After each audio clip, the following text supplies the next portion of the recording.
Good morning, Bronzo. Good afternoon, good evening, depending on when you're watching this feed. If this is your first time here, welcome. My name is Frankie Olivo. Our program focuses on the very important issues that are affecting our local community. We have shed light on injustices, and we have allowed for our platform, this mic, to be that of the voice of the people.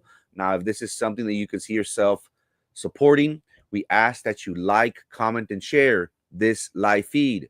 Now, as of late, our Facebook page is at risk of being taken down.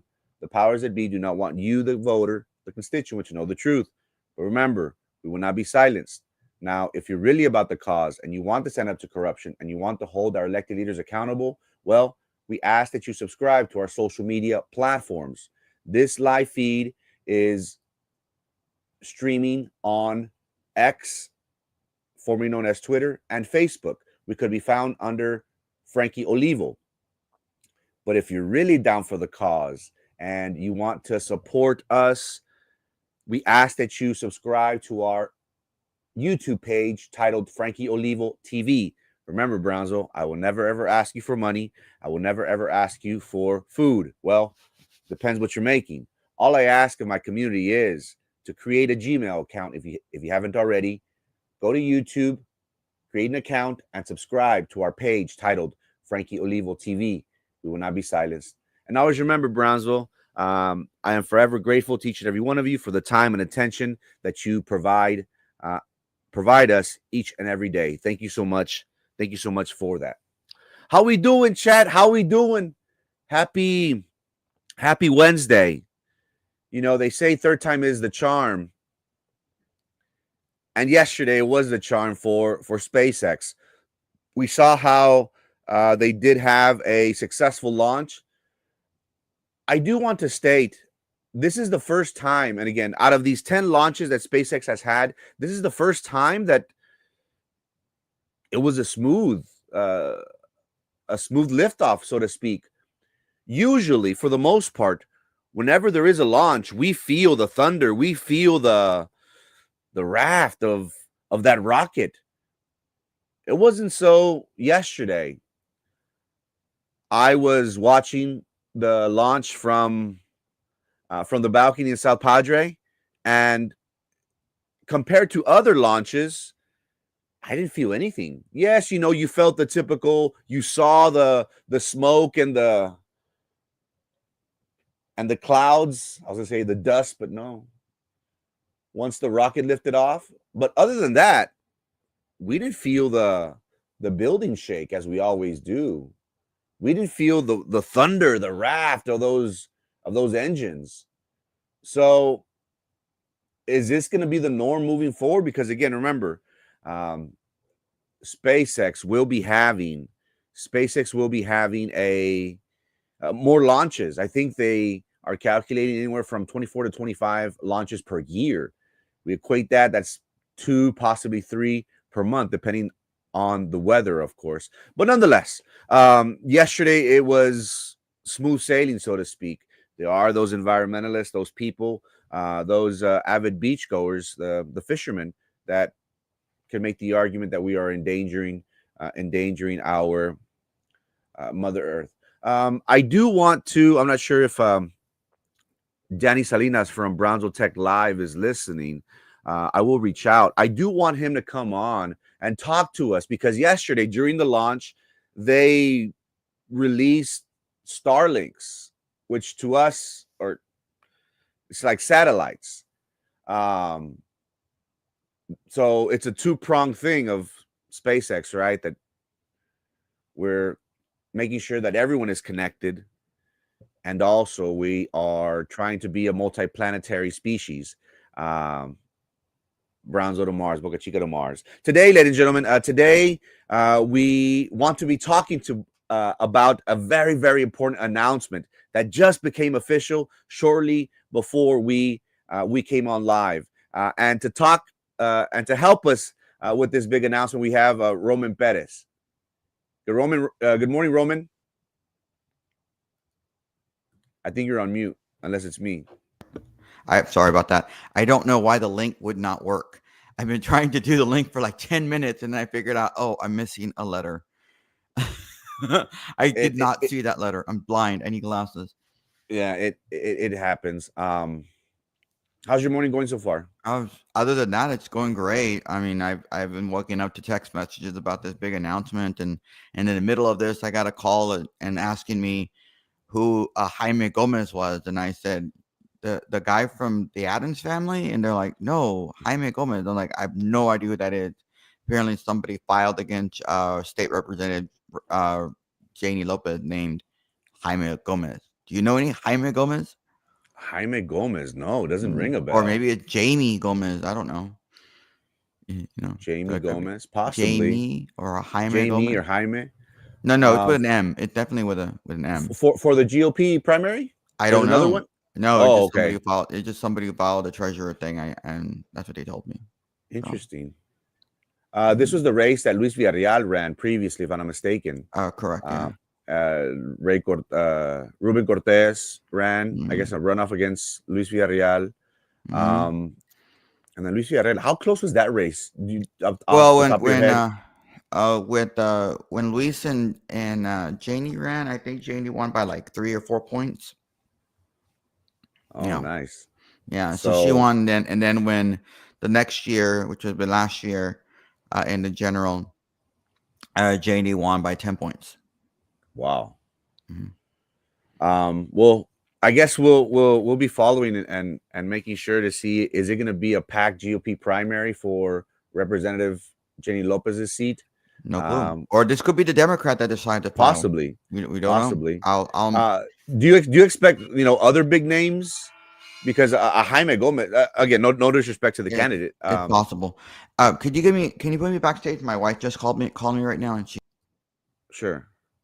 Um, so that's going to be very interesting to see who makes the announcement. And again, right now is a time where everybody uh, is is making their announcements, seeing what races are competitive.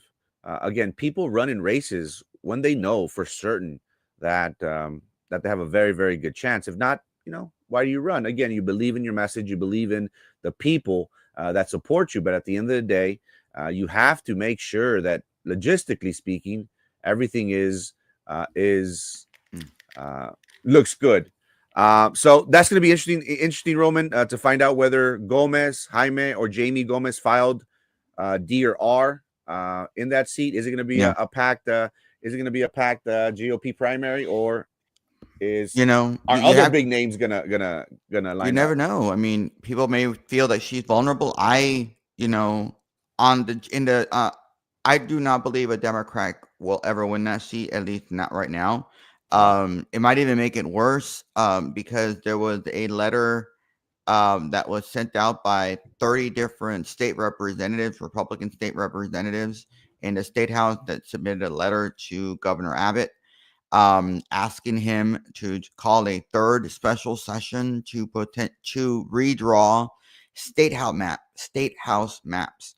And in that letter, or at least one of the state representative Richardson made a comment, I believe, or it was in the letter, that they had believed a couple of weeks ago that Governor Abbott, that they had not pushed this because they believed that Governor Abbott was going to call a special session in regard to redistricting, or at least adding redistricting of the state house maps to the call. So we never know. It may happen, it may not. And so if they do that, I would expect them to draw 37 a little bit more Republican, or maybe peel off a bit of 37 and maybe add it to 35 to make that more Republican, or do the same thing for 38 or make that a little bit more Republican. So if they were to do that, I do not believe right now that the Governor Abbott will do that just because 30 Republicans want it. I believe he should. I think that would benefit a lot of people in the Rio Grande Valley, and it would benefit the Republican Party and add more seats, make it even more competitive, adding to the money that will be pouring into state house races in the valley. So stay tuned, I guess, on that issue. But that's not why we're here. I mean, well, at least that's not why we're the main topic of the show.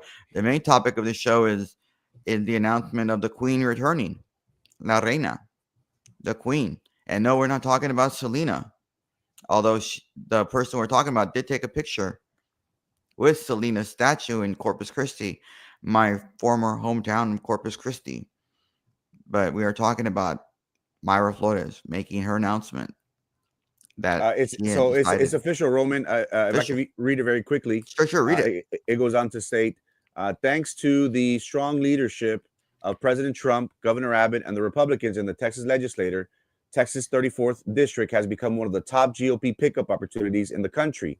Over the past 6 years, we have worked tirelessly to turn South Texas red. And I believe this election cycle will be the moment we finally achieve victory at the congressional level. Now is the time to run with endurance, to fight the good fight, and to complete the work that God has placed before me. I am deeply grateful to the Almighty God for the strength to continue this journey, and I'm ready once again to represent both Him and the people of South Texas in Congress. This race is not over, and our mission is far from complete. I have unfinished business, and together, by God's grace, we will finish it. Republicans in the Texas 34th District stand united behind President Trump's proven agenda, ready to finish the job and defeat Vicente Gonzalez. Yep. Big announcement, Roman. A huge. It's a very, very, very big announcement, and it changes the dynamics. I mean, she kind of already announced on Monday night or Monday evening, and so I think that was done then. In the Washington Examiner, I think you posted the story link to it, and we talked about it yesterday. But now this makes it official. She is announcing. I would expect a lot of media attention on this. You have a rollout. This is how you do a rollout, and explaining why she's doing this. And I'm sure there'll be media like why I can't believe didn't you say you're going to go to 28? And at the end of the day, none of that's going to matter. What's going to matter is the fact that she is helping the Republican Party gain a seat by having somebody with the name recognition, the financing behind her to be able to win this race. And I expect that to happen. What are your thoughts on that announcement? I think it gives Vicente Gonzalez and the Democrats, something to worry about, because we spoke yesterday, Roman, a little bit about this, hypothetically speaking, but now that it's official, what will Vicente Gonzalez do? He is on the record of stating that if the district map did not move so many points, he expects to be victorious. And we use the rhetoric that he was using in that interview by Channel 4. I think this is an opportunity for President Trump's agenda to fulfill one step at a time. I think that it's going to be important for people to recognize that I think we're going to have somebody that is going to represent our values. Vicente Gonzalez, he is from McAllen. He did do a good job here for us, but logistically speaking, when you look at the numbers, do the Democratic Party as a whole, do they want to spend the amount of money where, I don't want to say that it's a toss-up, but it heavily favors the GOP party. So I think this announcement represents the hard work and dedication that not only Mayra Flores, Roman, but South Texas, heck, even the border towns, the work that they've done. I don't know if you posted this, Roman, or if you previously told me that the Republican Party at one point the headquarters was in Far, Texas, if I'm not mistaken. How long? Which are hard headquarters? I may be mistaken, but this goes to show that when President Trump won back in 2016, this Texas, particularly South Texas, it wasn't. It was predominantly a blue area. So for someone like President Trump to win the White House, and then we saw the work of the Republican Party here locally, here in South Texas. Now it's very competitive, Roman. Yeah. Which used to be a diehard blue region. Yeah, and I mean, if you're talking about the Dow County GOP headquarters, yeah, that used to be in Far, and it was a small little headquarters along the expressway near the interchange of 281 and 83. a very small headquarters. But even then, when it was there, Hidalgo County never turned red. But we did have, President, Governor, I think he was governor at the time, Governor Bush winning Cameron County in 2020. But they had their headquarters, but their headquarters would only be there for a little while, for during election time, for a few months, and then there would not be a headquarters. That's the way Cameron County used to be. Cameron County has not had a permanent headquarters for a while. Excuse me. And apologize for not putting up the mute. And you don't necessarily need a headquarters to be able to win races. In Hidalgo County, they've had a permanent headquarters since Sergio Sanchez from KRV was the county chair. They had one on 10th Street for a number of years, and then he moved over to 23rd Street, and we're using an office rented out to them by Othel Brand Jr., the son of the former mayor of McAllen. And so they've had a permanent headquarters, and they've been working really hard, and that's what they want to do. But in Cameron County, we've never had a permanent headquarters, and maybe that will change. I don't know. Maybe I know that was one of the promises from the new administration, but even still, you don't. It's really going to be about candidates. It's going to be about candidates motivating people to come out to vote. It's going to be about candidates motivating their grassroots activists to go out and block walk and take their message to the people. And I think that's what happened with Mayra. And I know that there are some candidates out there that have run, that they feel like, oh, well, we didn't get the attention that Mayra did. And sometimes you have to gravitate towards the leader or the main candidate, and hope that you can get your message out and work together. That's what Democrats do very, very well. They work together. They block walk together. They don't complain and say, oh, these other people are getting the support and I'm not. At least that's the perception you have from the Republican side. Although you are seeing some Democrats feel that the state party and the federal party are leaving them behind. You have that on the Democrat side, and that's what's going to happen when you have a Democratic Party who doesn't believe that the Rio Grande Valley it's fair, not fair, but that the Rio Grande Valley is the same Democratic Party that they are nationally or even at the state level. So yeah, it's going to be a competitive area. It is, but what I believe right now Chente is going to do, and Chente needs to do, is figure out where he is in a poll. Okay, to see with the new map where he stands. And I expect him to find out that in that poll that he's behind, farther behind than he would, than he ever was, because he was never behind in any of his polling. I believe that Republican polling is better right now when it comes to the Valley than Democrat polling. And I say that because just this last cycle, I got wind of what Democrats believed were how they were polling with Chente, and it was nowhere near what the ultimate outcome was. And I believe that Republican polling the entire time, because as a Republican leader, you hear things and you get access, and they ask you, hey, what do you think about this? This is what the poll says. What do you, and they ask for, my opinion. So that's how I know. And I can tell you that the Republican poll was always more accurate and more attuned to the final outcome than what the Democrats had.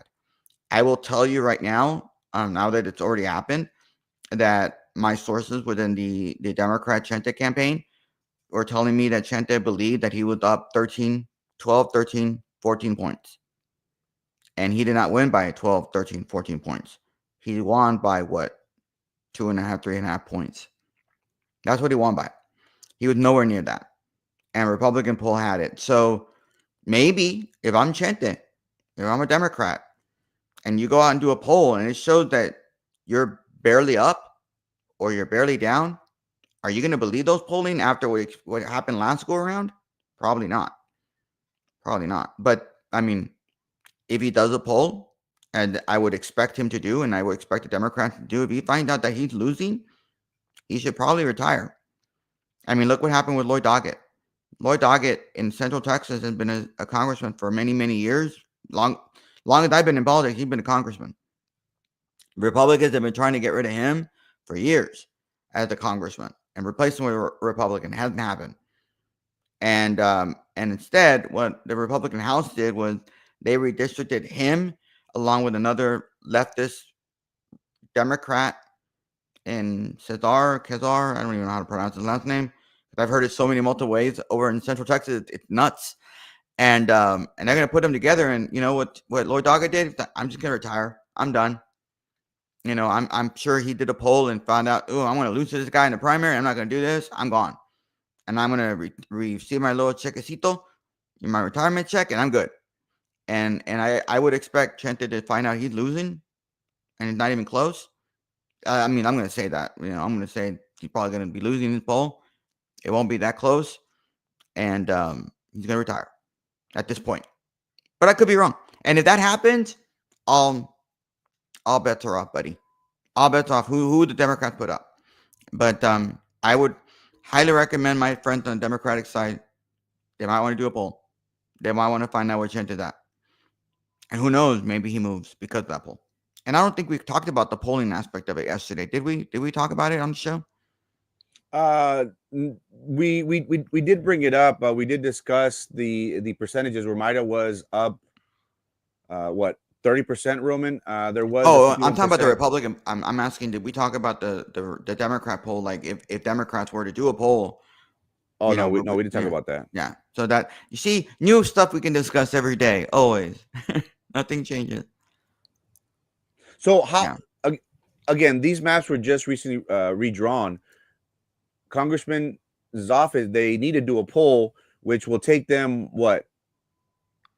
The next 2 weeks.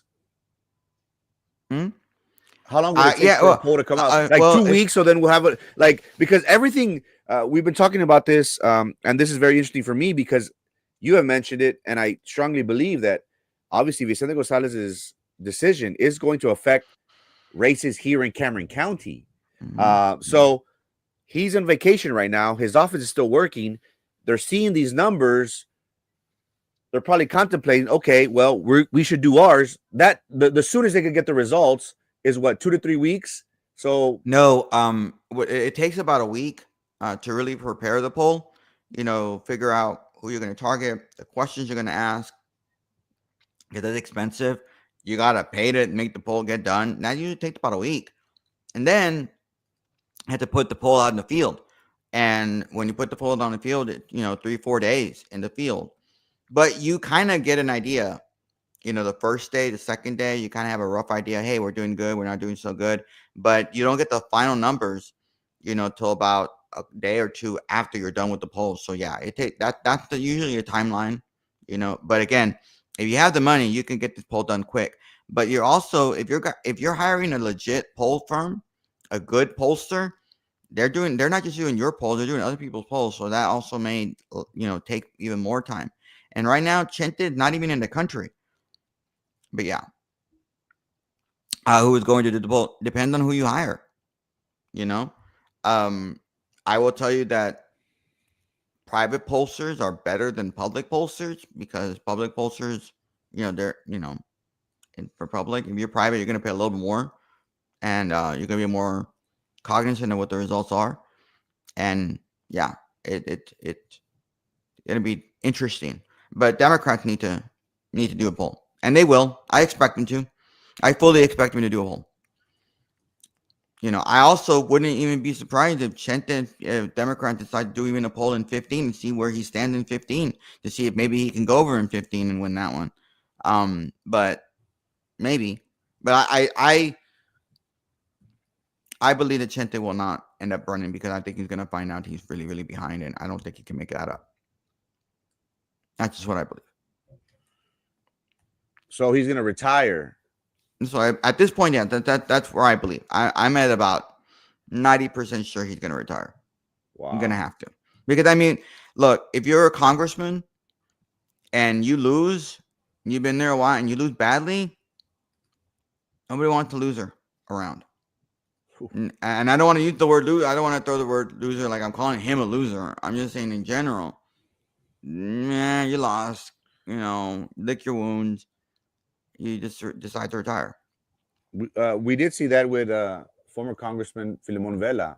He stepped down, and he was a lobbyist. He became a lobbyist, if I'm not mistaken. I believe he stepped down uh, before his seat was up. But No. Oh, uh, we're being asked to defend defunding stuff. Um, I don't believe that he's defunding, Hispanic universities.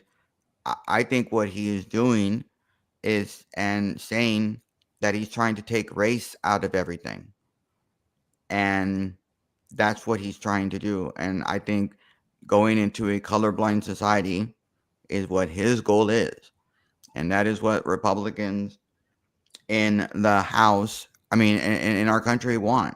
They do not want to make everything about race anymore. You know, the 60s, the 50s are 60 years ago, 70 years ago.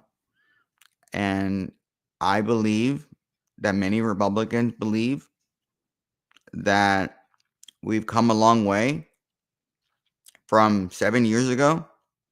We don't have people drinking from different sinks.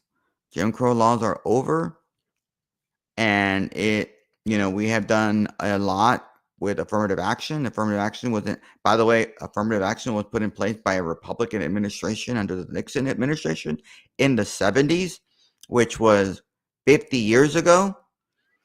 And I think people believe that we don't need to be a racist society, and continuing to judge a university based on being Hispanic or being black or being Asian or being Indian, it we got to we have to stop. Additionally, you had Supreme Court cases that have essentially ended affirmative action, and that's probably what Trump is trying to avoid: more lawsuits, unless you want to continue giving more and more money to lawyers, because that's going to make money in these kinds of lawsuits, right?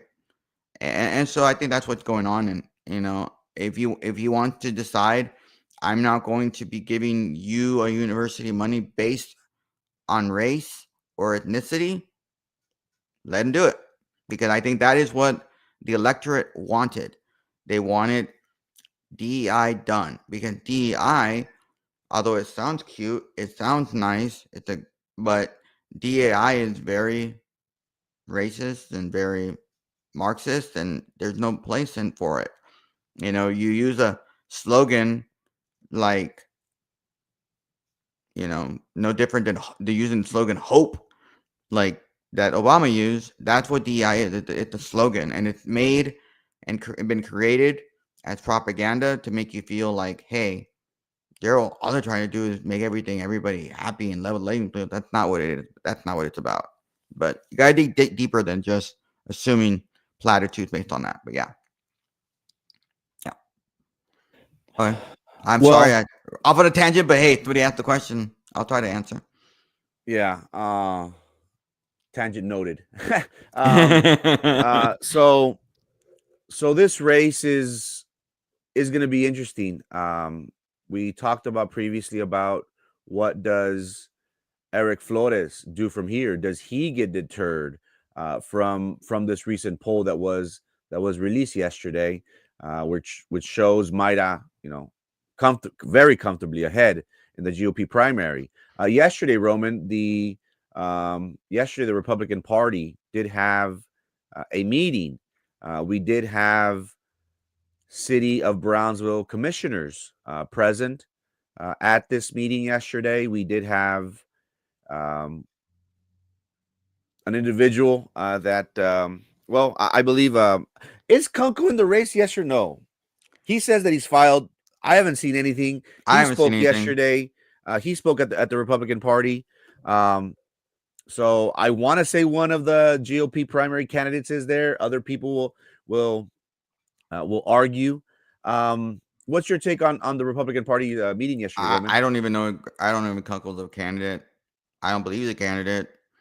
I mean, he hasn't filed a darn thing.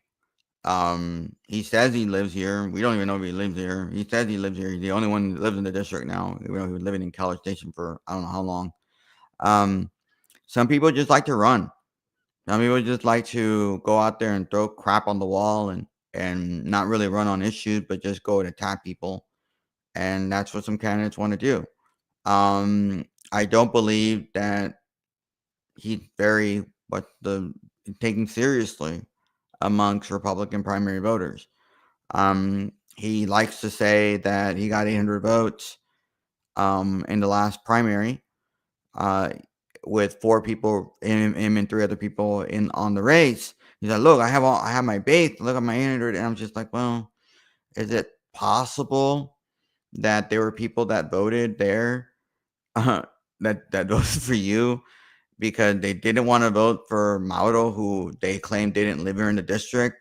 They didn't want to vote for Dr. Laura because she happened to, she was a former Democrat, and they're like, well, we're not gonna vote for a former Democrat because that's what some Republicans will say, and they didn't want to vote for Myra. They just ended up voting for Kunkel. It happens. But at the end of the day, you know, he goes around, take pictures, posts crap on social media like crazy, post videos on stuff. It's like it's Venecio, and he'll be lucky if he gets 2% if he decides to actually file and run. Yeah.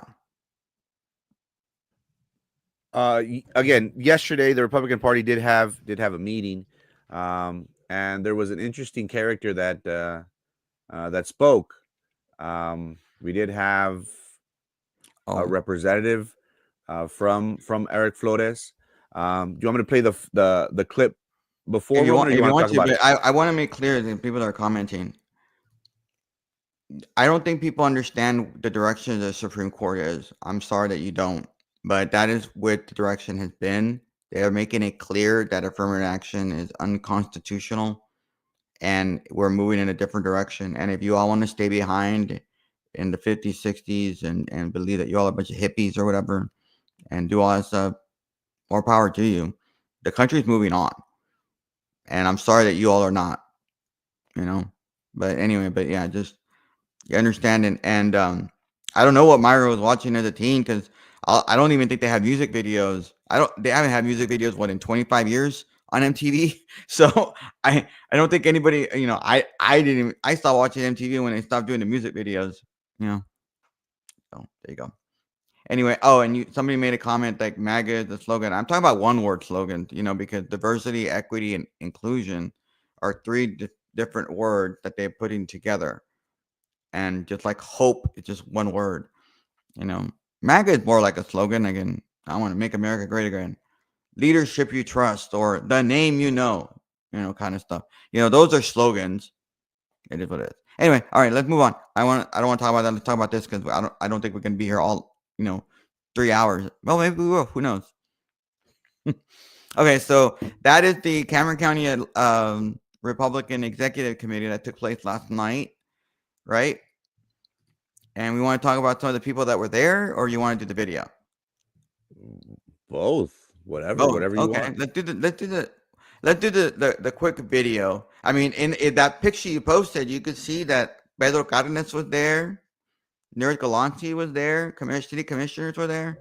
It didn't look like a packed house. You know, it really didn't. I mean, you might think it's like, oh, there's a lot of people, but honestly, Yeah, and one of the parties' criticism, or members of the party's criticism, was that the commissioners, that they never went back to the Republican Party and give thanks. We were vocal about that here on our program. did they go How back? Did they give thanks? well their presence, they were present yesterday, so I think that's to be sufficient.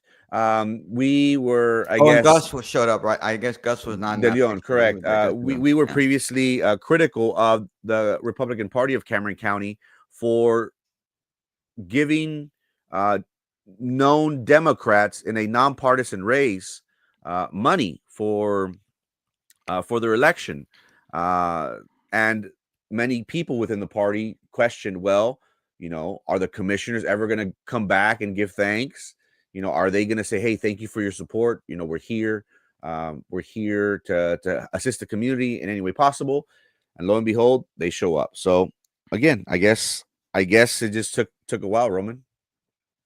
I guess. I mean, I don't know. Maybe some of your sources within the CC were telling you that. I can't really speak to that because I don't know. I know. I was critical of the Republican Party using donor dollars to give. They did not give money to any of these candidates. What they did was they spent money on text messages to support these Democrats, and I think that's a mistake. And they are Democrats. They voted in the Democrat primary. But I don't believe that, that a Republican Party should be doing that. Now, a Republican Party should be trying to get candidates to run that they know are Republicans in nonpartisan races, because there really aren't nonpartisan races. They really aren't. Everyone has a partisan bent. I mean, when you vote for Danielle Lopez Valdez, you're not voting for a nonpartisan. You're voting for a rabid Democrat, liberal Democrat. That's what you're voting for when you vote for Danielle Lopez Valdez. You are. And when you vote for somebody like, Nedra Peña, I may not like her very much because she's annoying, but, people vote for her because she's a Christian. She talks about that stuff. I mean, your Theo would always say that she's all about the blood of Jesus, and stuff like that. I think that's what your Theo would always make fun of her. And by again, to those of you who are new to the show, his Theo, the late great Erasmo Caso, one of my best friends in life, who I miss dearly every day. And that's the truth. Anyway, so some people vote for her because she believed that. Although, when you listen to her talk, she sure as hell did not sound like a Republican. She sure as hell did not sound like Trumper. Many, many times when you hear her talk. Sometimes, she does, but most of the time, she does not. She believes money grows on trees. At least that's what I believe in listening to her. Again, that's just my personal opinion, and I think we're allowed to have personal opinions about people. You can't have an opinion, Roman. Well, I mean, they're politicians, right? The interesting thing about this, Roman, was that members within the party were made aware that there was an agreement, so to speak, amongst Cameron County leadership and these candidates, referring to in the city commission race that I say give money, you say paid for, same thing, tomato, tomato.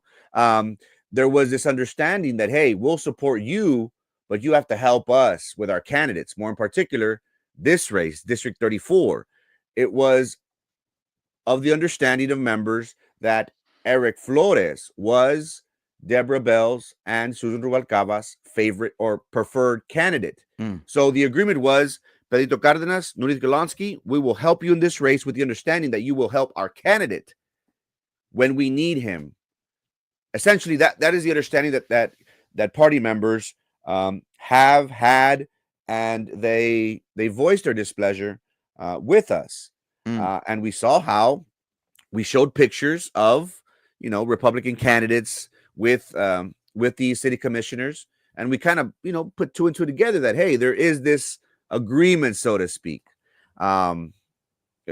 If I could put context to the importance or significance of the city commissioners appearing. Again, it's a great thing that the party has this open dialogue line of communication with the city commissioners, and not only them, but I would encourage all city commissioners to appear, maybe once or once every 3 months or so to these parties, both Democrat and Republican, so they can hear, what's I guess what's out there. I mean, I'm not besmirching them or trying to say anything bad. I mean, I always point out they were there. Like, hey, that's interesting. And I said, look, I think El Toker doesn't understand how party politics works, whether it's a Democrat side or Republican side.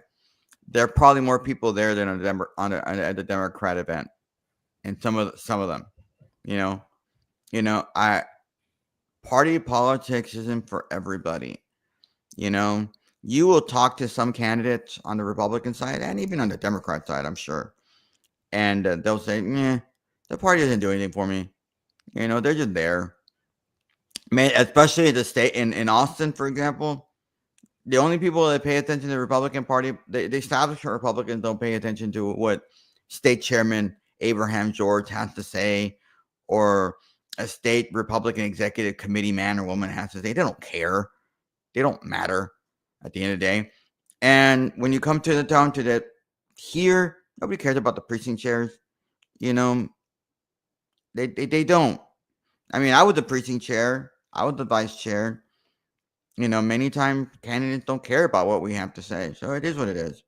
Um, but anyway, I was just making it wasn't a packed house because I remember people saying, "Oh, you know, when Deborah Bell becomes the chair, you know, you're gonna have wall to wall people," and that's not how it's been. I think you've been reporting that your sources within the CEC are saying some of those very same things, right? I mean, that's what you've been reporting that they're like, it's not the same.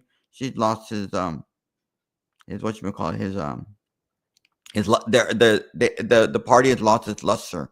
But look, I'm going to do a counter argument because I try to be fair, right? It's not an election year. You know, it's not a presidential election year, and people really, really want to go into presidential election year when we're getting close. That's what you're going to see a lot of people like, That's what I mean. That party politics isn't for everybody. Wait till the primary starts going, ratcheting up. That's when you can start people coming back and packing the place. Okay. Again, I don't want to be seen as completely negative and attacking somebody or critical of somebody, but you know, just understand it's not election year. Party politics is for everybody, and when it happens, when election year comes around, people will come back on either side, Republican or Democrat. Okay. Oh wow, another comment. Okay. Didn't President Trump sign? I believe on when was it Monday, Oh where no, El Gamboa is making a comment that's just factually untrue. who? Make it Gamboa. I post it. The next one. I think I honestly at this point, Gamboa, I think that maybe Branky will block you because that's just bullshit. That's utter fucking bullshit. Hey, I Frankie mean, Roman, good morning. When you all call, I would appreciate y'all explaining the difference between the redistricting between Texas and California. Burrs merch. Haven't heard that in ages. What is happening in California, Roman? My understanding is it is against their constitution to redistrict. hey, Lolita. Well, well, in California, you're going to try to redistrict to counter what we've done in the Republican legislature and trying to add 5 more Republican seats. The difference is in California, they will have what's the word? They have an independent commission that determines lines, and that is in their constitution. And so, what Newsom and the Democrats want to do is gerrymander the state, even though they're against gerrymandering. So they claim, right? They're against gerrymandering, and they're not going to. They want to do a constitutional amendment to allow to tell the what's the word? Um, yeah, I mean, he was one of my best friends, bro. Like, one of the last shows he ever did was with me because we're best friends. So whatever. I mean, I think it's hilarious. Yeah. Oh no. Now another person's gonna try to comment. Like, I don't even know what you all are talking about. Like, you all don't even know anything. Like El Toker over there now. Now they're trying to like stop. All right, Like, Roman. Let's focus on the Republican I'm Party. just done. Yeah, Let's yeah, I will. let's focus on the Republican It's just Party. frustrating when people are trying to make stupid comments like this that don't Well, don't pay understand. attention to them. It's easy. No, Just don't pay them no mind. Like no. it's you know. Anyway, Let me play anyway. the clip. Let me play the clip, and then we'll go from there. We're kind of you're going off on me. Well, no, it's just that you have Bill Toker and they're commenting stuff, and I Right, just but don't like them saying don't that stupid stuff about me and Erasmo. That like I'm still like just I miss focus. Erasmo every freaking day, I and then you understand. make I miss it stupid ass myself. Let's comments like go. that. Focus. Whatever. Anyway, what were we talking about? California. So California is going to just. Oh, you gonna play the video? Okay.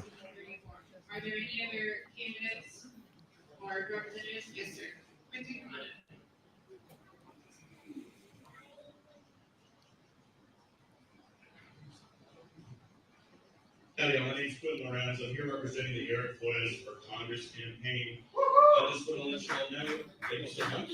It's great. Just want to let y'all know the basic campaign. We're so glad to be back from down the valley. I was living up in Austin, and it's just a pleasure to be back down.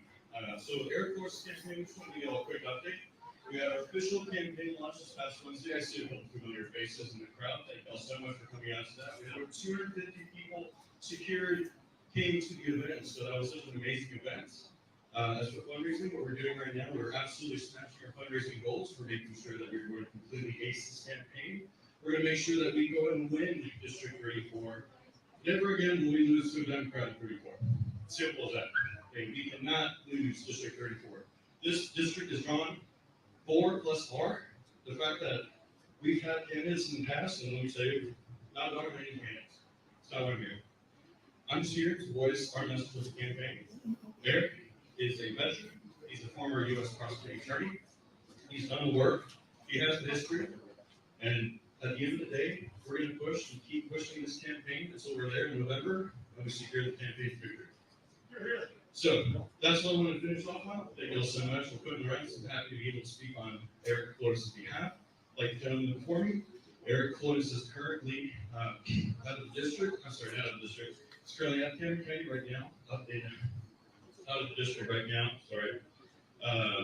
Sorry. He's currently outside of Cameron County. On behalf of the campaign's business. Apologies. Anyways, again, sorry to hiccup with you. Thanks, Quentin Lorenz. It's a pleasure to talk to y'all tonight. And if y'all have any questions, I've got some stuff in the back, and I'll be happy to talk to y'all after we're done here. Sorry. Thank you. Yeah, so who is that? That was the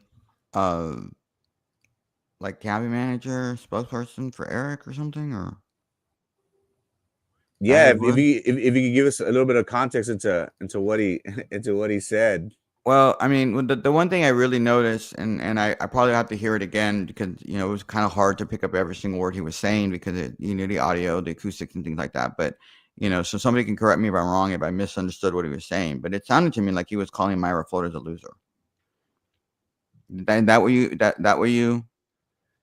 Yeah, that's the interpretation that I got from his speech. You're correct. And so what upsets me, and I'm going to be, I might be a little blunt, is that you don't know what the hell you're talking about. You don't. Because, first of all, the district, as you claim, you claim that the district was drawn as an R+4 seat. It was not. It was not drawn as an R+4 seat.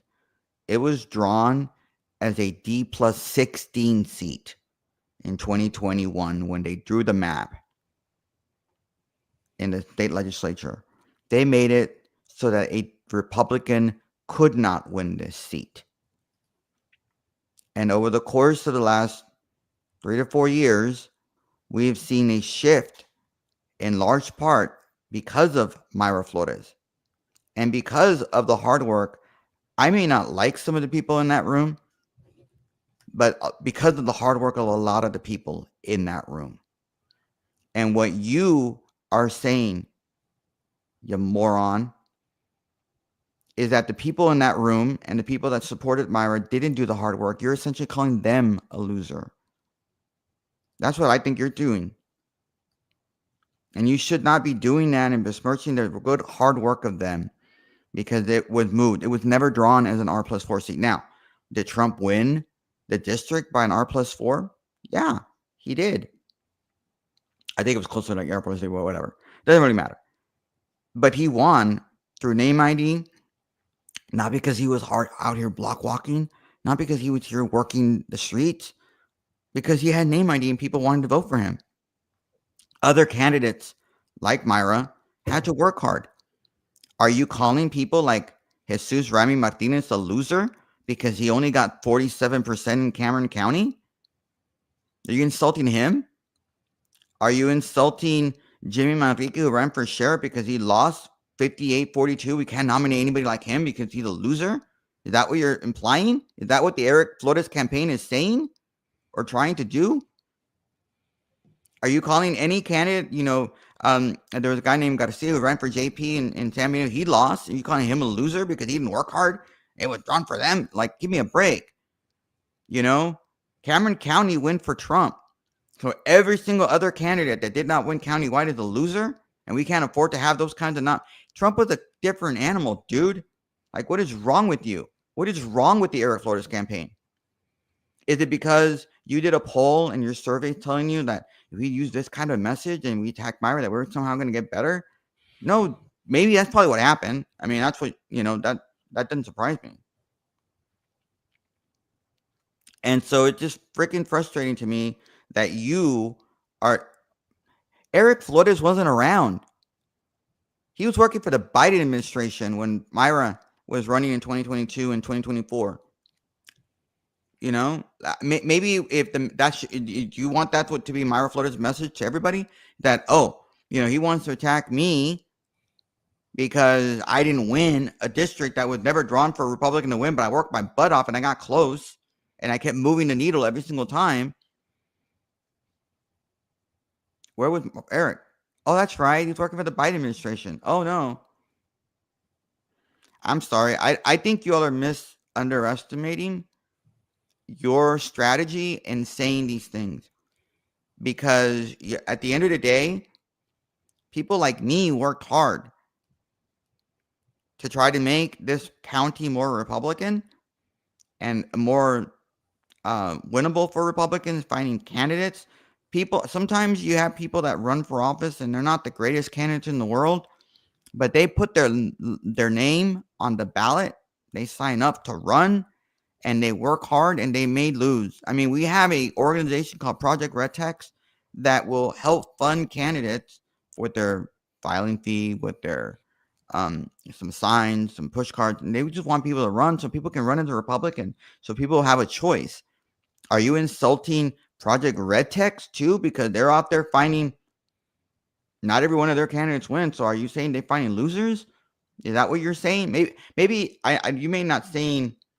I don't know if you used the word loser in this. Did he say the word loser? Because I mean, I'm just interpreting what you're saying. I'm just interpreting that you're calling everybody a loser because they didn't win, and somehow Eric Flores is a winner. Whatever. I don't like it. Do what you want to do, guys. Say what you all want to say, but that is not a winning message. It's not. But just for the record, Tokers is the liberal, troll, so it's good. So if people are like, oh, no, look at that comment. Look at the people that are watching Frankie and Roman, on the show. Look what they're saying about Myra, and it's like, yeah, they're liberal guys. It's no, go ahead. But did he use the word loser or losing? Yes, and I don't know how. Look, this is what came to mind. You can as soon as this poll came out, the first thing that came to my mind was, what is Eric going to do? Because at the end of the day, these polls, they're pretty much guided. These campaigns, they rely heavily on these polls, and their decisions, these polls factor into it. My opinion is that I believe that they are going to muddy the waters. And I do agree with you. Eric Flores is an outsider. He is coming into this race. He is from Hidalgo County.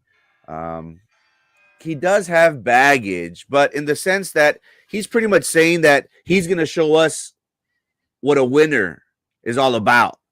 But that's a total disrespect to the people that worked these campaigns. I personally like Mayra's story because to me, she was a trailblazer. She is our first female congresswoman, and many people believed in her, back in 2020, back in 2021. So essentially what this individual is saying, he's tarnishing that work. He is calling those people that, and you could attest to that. Many people rallied around not just Mayra, but Republican candidates because of Mayra. Deborah Bell comes to mind. That many people rallied around these individuals, these candidates, and by him calling not just Mayra Flores, not just the people that work Mayra Flores, you're calling a whole movement losers, essentially.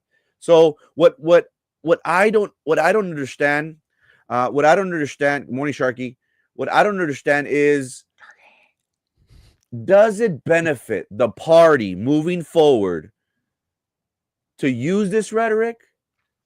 Again, Mayra has laid the blueprint. She did the impossible. Again, Jared Hakama and the Hidalgo County Democratic Party, they've had it easy for how many years, Roman? As long as you can remember. Yeah, you have your Tony Garzas and Carlos Cascos here and there, but they were one out of hundreds, Roman.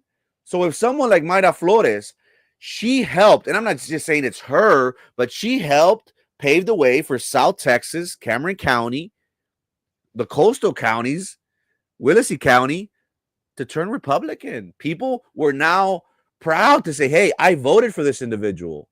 So that's the take that I got, Roman, that this individual's speech, first of all, you don't know what's been happening. I'm assuming that individual is from Hidalgo County, Roman. Correct me if I'm wrong. I don't even know who he is. I've never met the man. I'm assuming, I'm assuming he's from up there. Again, Eric has ties to, what is it, Western Hidalgo County Mission area. So this individual possibly is not even aware of everything that Mayra and the Republican Party have done. So essentially, calling out these people, saying that they're losers, it doesn't sit well with me. It is, you're spitting on these people, you're calling these people worthless. The hard work and sacrifice that all these people did, for the past 4, 5, 6 years is nothing. Maybe they think in Hidalgo County they know how to do things over there in Hidalgo County, and I'm from Hidalgo County. I was part of the Hidalgo County GOP back in the day. I have a lot of friends over there. I love going to their events. I think they're doing a fantastic job of trying to grow the party in Hidalgo County. But unfortunately, when you have people in Hidalgo County trying to tell us in Cameron County, this is how you got to do it. I like to tell my friends in Hidalgo County, why are you telling us how to do it? We win. We have candidates that actually run for office and win. We have a constable that's a Republican. We have a JP that's a Republican. We have another JP that's a Republican. We have a state representative that's a Republican. We've had a county judge that was a Republican for won 3 times in a row. So we went Republican for President Bush or Governor Bush when he became president. You all didn't, stop telling us in Cameron County what to do. Although I will, to be fair, when that happened with President Bush, when he was governor and won, I was living in Hidalgo County. So, but, I still feel like, I can defend Cameron County a little bit. So quit trying to tell us Republicans what to do. We win, you lose. Like, this is what it is. Yeah. So we'll be okay. Just make sure that we're not attacking Cameron County. Make sure, Eric, that you're not attacking people like in that way. Because just because you think it's cute to say, oh, well, Trump won, why didn't Mayra win? Well, Trump won Cameron County. Why don't we have a Republican sheriff? Why don't we have a Republican county tax assessor? They ran, they lost. I don't know who else ran anybody. I can't remember anybody else running countywide last cycle, for whatever reason. Senator Ted Cruz was on the ballot countywide. He didn't win Cameron County. He's a loser too. Senator Cruz was above the ballot, ahead of Mayra Flores. There was Trump, then Ted, my friend Ted, and Mayra. Ted did not win Cameron County. Is he a loser too? Oh, I can't believe you do such a thing. I can't believe it, Ted. You lost. You're a loser. Is that what we're going to hear from Mayra Flores, the former Biden federal prosecutor? Is that what we're going to hear next? Change your strategy. If you want to try to win this race, talk about who you are. Talk about what you want to do. Don't go ahead and don't go around telling people, oh, Mayra lost. Ted Trump won. Mayra lost. You can't vote for her because you lose her. Stupid, dumb. And you might think, oh, I'm really getting to them. Look, Roman's getting upset.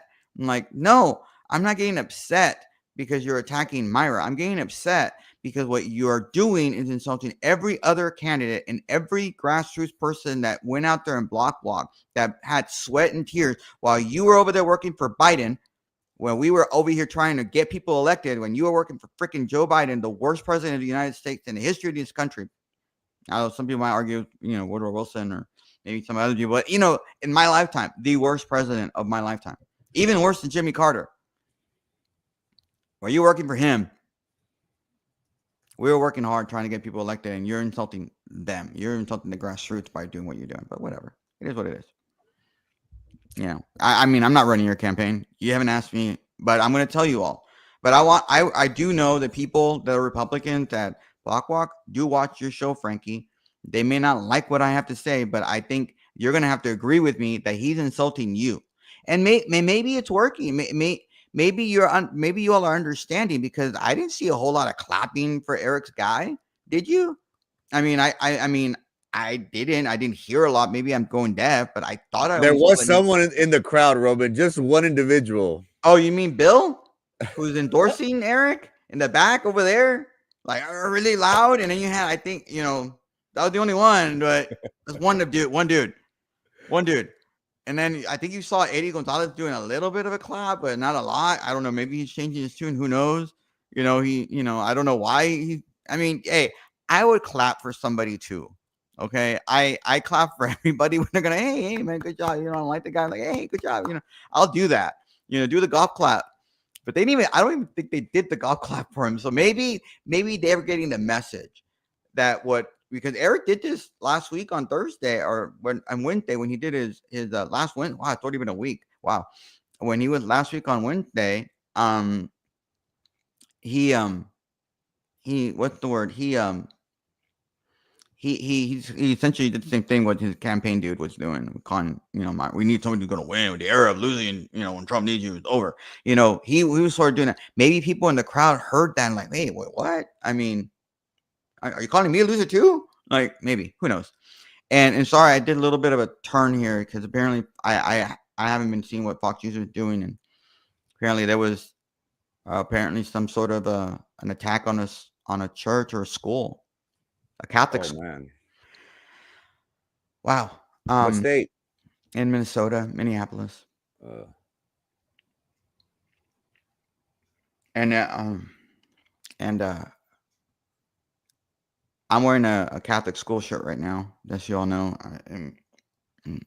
My kiddo goes to a Catholic school, and to see this is kind of like scary, and I'm going through emotion. I was like angry and I'm like, we have a problem in our country. I have no idea who did this, but the Fox News is saying there's a whole bunch of volume of gunfire, and I'm seeing little kids coming out crying and stuff. And the city of Minneapolis saying that the guy who did it is contained. Police responding to, quote, horrific acts of violence, end quote, at the Catholic school in Minneapolis. You take your kids to go to school. You don't go take your kids thinking that they're not gonna they're gonna be attacked like this, and it's horrible. It's wrong. And yeah, sorry about that, guys. It's just. Yeah, live coverage. Witnesses near Minneapolis Catholic school says he heard tremendous gunfire. Scary. Breaking news. Wow. Yeah.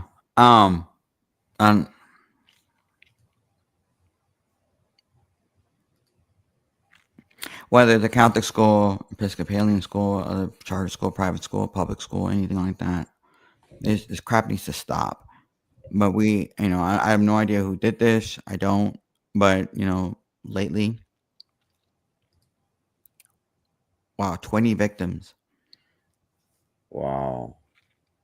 No, What we know so far, what we know so Minnesota Governor Tim Walz said he was briefed on a shooting at Annunciation Catholic School in Minneapolis. I'm praying for our kids and teachers whose first week of school was marred by horrific acts of violence. Authorities on the scene say the shooter has been contained and there is no active threat to the community.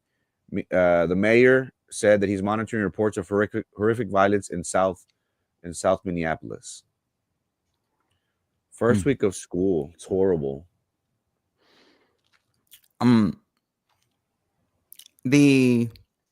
Lately we've seen shooters, bad people, like really, really bad people that are doing it, that they have mental illness. Wrong. We've had people that are, doing, political violence. It's wrong. And so I have no idea who did this or what. I'm hoping we'll find out. But sometimes we never find out anything because, the media doesn't want to cover it. It doesn't fit their narrative for whatever reason. And they'll just sweep it under the rug. But it isn't epidemic because of guns. Before people say that, it really is an epidemic. I believe, my personal opinion, that is an epidemic because we have a lot of mental illness in our country, and we have people that are listening to just stupid ass rhetoric, extremists, and you say, "Oh, it's on both sides." Lately, it seems like it's more on one side than the other. You scare the crap out of people thinking you use the N word. A bunch of Nazis. A bunch of fascists. We can't have that. You gotta do something. And then you have stupid people on the internet that listen to this stuff. It's wrong and stupid, ridiculous, and just I don't know. I mean, I don't want to prejudge this, but I'm not even gonna, and then you have some people like, oh, they're, so it's sad in our country that we got to a point that, people are trying to figure out whether, is that bad person. I don't want to keep using the S word because I don't want you to get banned by Facebook or whatever, or wherever you're streaming. I don't know where you're streaming this. Are you streaming this just on YouTube and Facebook? Are you doing streaming on X anymore? Or? On X, yeah. A large number of our viewers today are on X. Yeah, we're streaming on four pages today, or always actually. That's great. But yeah, it's just you're hoping that let's hope that person not on my side, and it shouldn't be on anybody's side, guys. I mean, these are kids. These are children. And we had the situation that happened in Uvalde. Horrible situation. Horrible what happened. The guy that did it, obviously mental illness, mental problems. It's horrible, and it pisses me off. If you want to know why some parents are trying to say, I'm going to homeschool my kid, that's why. I mean, I don't know how big this school. You might have some people. Oh, there are a bunch of rich people that go to private schools. No, not true. I'm not rich. My kiddo goes to Catholic school. I'm not rich at all. I just want my kid to have a Catholic education because I'm a Catholic and I love my church. I love my God, and I want my little boy to love his church and his God, our God. And I know some kids that go to the school and they're poor, and they go there. They go to private school. Sometimes parents are don't have everything, and they instead of paying money, they go help clean the church or they help clean the grounds. Because they want to have those kids have a Catholic education. Those of you that are upset about school choice, it's coming to the state. People want to have an options so they get out of public schools that they perceive to be bad. But God, pray, I pray for those families, those kids that just happened. And I feel like I want to go back to the politics stuff because we should, because we really don't know the answers over here. But I don't know I don't know what the chat wants to do. They want to keep talking about this, or I want to move to something else, or what. Yeah, it's up to y'all, chat. What do you want to do? We could focus on on the race, because again, this is a big announcement. Something, Roman, something that that many people, you in particular, were talking about this. That hey, there's a possibility, a very big possibility that Mayra Flores might come back. Um, and again, she's been criticized. She's been criticized and called a flip flopper. But remember, the party was interested in having someone like her who is established, has name recognition, for her to go to Webb County, for her to go to Laredo. So essentially what she was doing is, she was entertaining the idea. So now that it becomes official, now that the maps are redrawn, she should feel like $1 million. Yeah, I think so. I mean, I'm describing $1 million, but yeah, I mean, she should feel like very confident that she's going to be the nominee and she's going to be the next congresswoman. But she's not going to take anything for granted. I know, I know her pretty well. I've known her for years now, and it's funny. I mean, we were the very bad enemies, I guess, political enemies. I mean, I did not support her in the Republican primary in 2022, but I did support her in the special election. I did do a lot of hard work for her, and behind the scenes, because you know even now when we see each other, it's like, hey, whatever, because we don't want people to know how close we are.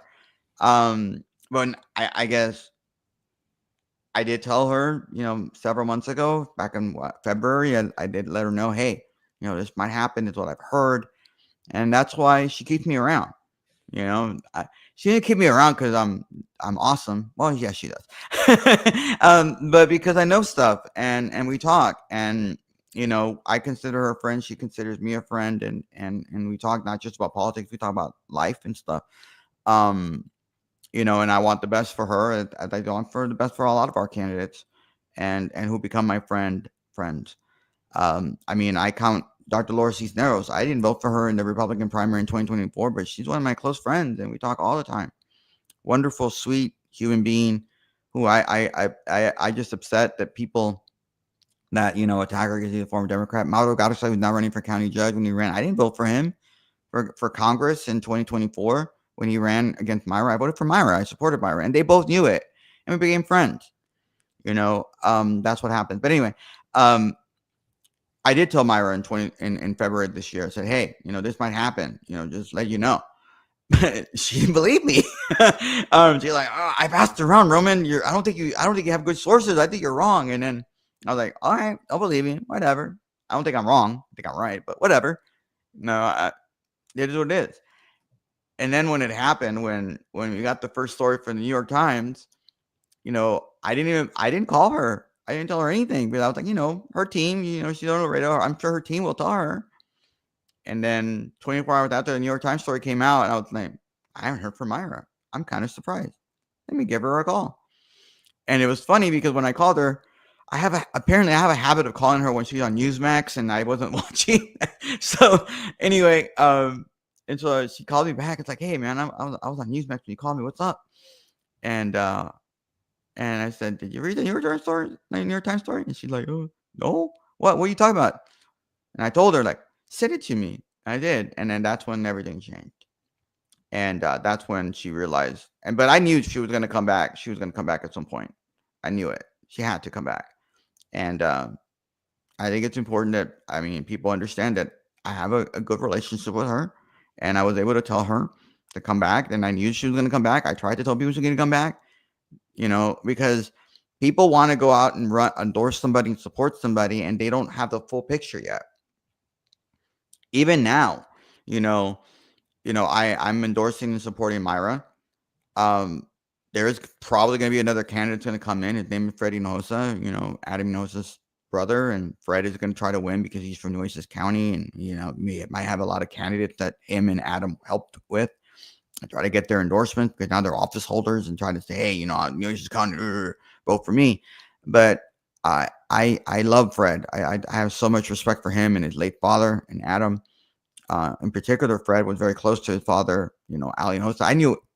I knew Fred more earlier and more than I knew Adam, who Adam was. And I have a soft spot in my heart for Fred, but I'm very loyal to to Mayra, and I knew that the moment she announced that she was going to come back, and I knew she was going to come back, and I had no choice but to endorse her. And I told Fred, like, you know, when I saw him last week, I don't think he should run for Congress. I think Mayra's going to be coming back and, you know, run for something else. I mean, I know if you, you know, a couple of years ago, we and I spoke, and he talked about maybe running for state Senate.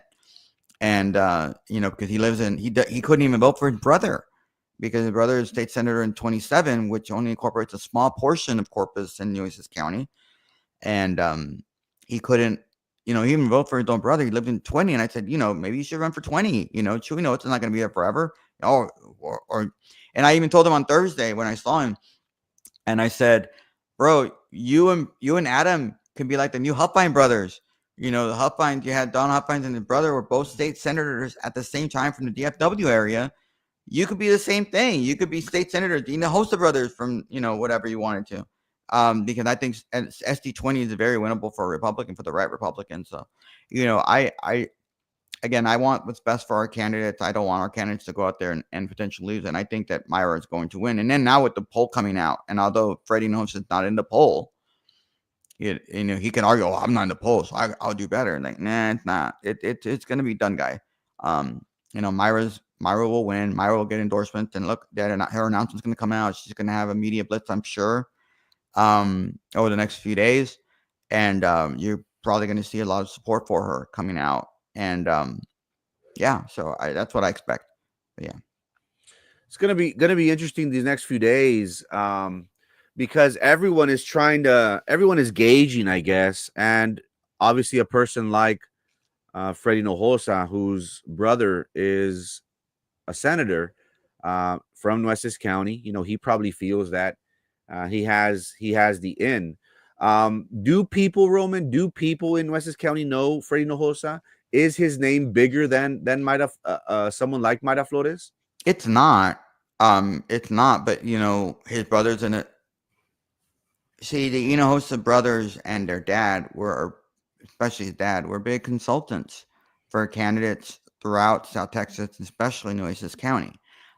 They ran campaigns. They were the foot soldiers. Fred Hinojosa is a data guy. I mean, he does the data, you know, so he knows where the votes are, and he knows Nueces County very, very well. And it's my understanding he's lining up, you know, office holders right now in Nueces County that are going to endorse him when he runs for Congress because he wants to say, look, I have to support Nueces County. So I'm not going to downplay. I think Fred will be more of a challenge for Mayra. And I think Fred would come in second place to Mayra above Eric because of that notoriety. Because people, unlike Eric, whose base is in Hidalgo County, Freddie knows his base is Nueces County, in the district where people can actually, you know, support, and that supports to vote for him.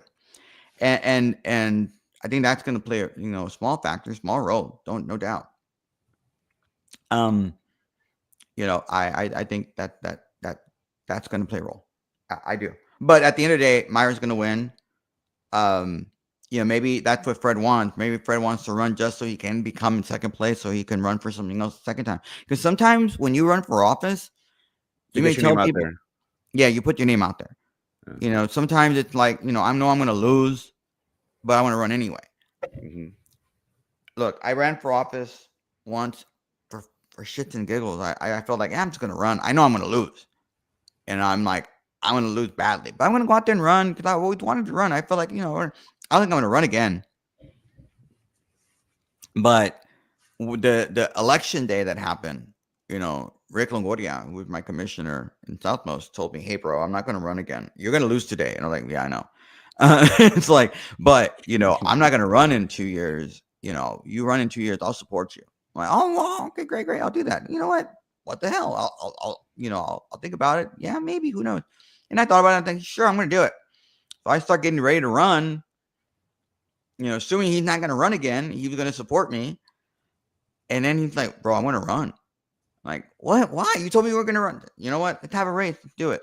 I ended up losing. I think at Osmo, I think that was one of the times he ran. Yeah, that was the first time he ran for office was in that year. And yeah, so I, like, we ran. I thought I was gonna actually win that race. We had your what what are you doing? Oh no, just poking fun at Gamboa. Focus. Oh, sorry. Sorry. Like what? Something like squirrel. No. Anyway, so yeah, so I told him, I thought I was gonna win. Our polling indicated I was gonna win 55-45. I expected to win, and I lost 55-45. Polling's not always accurate. Earlier I was talking about polls. Some people polling is really, really good, and some people polling is not very, very good.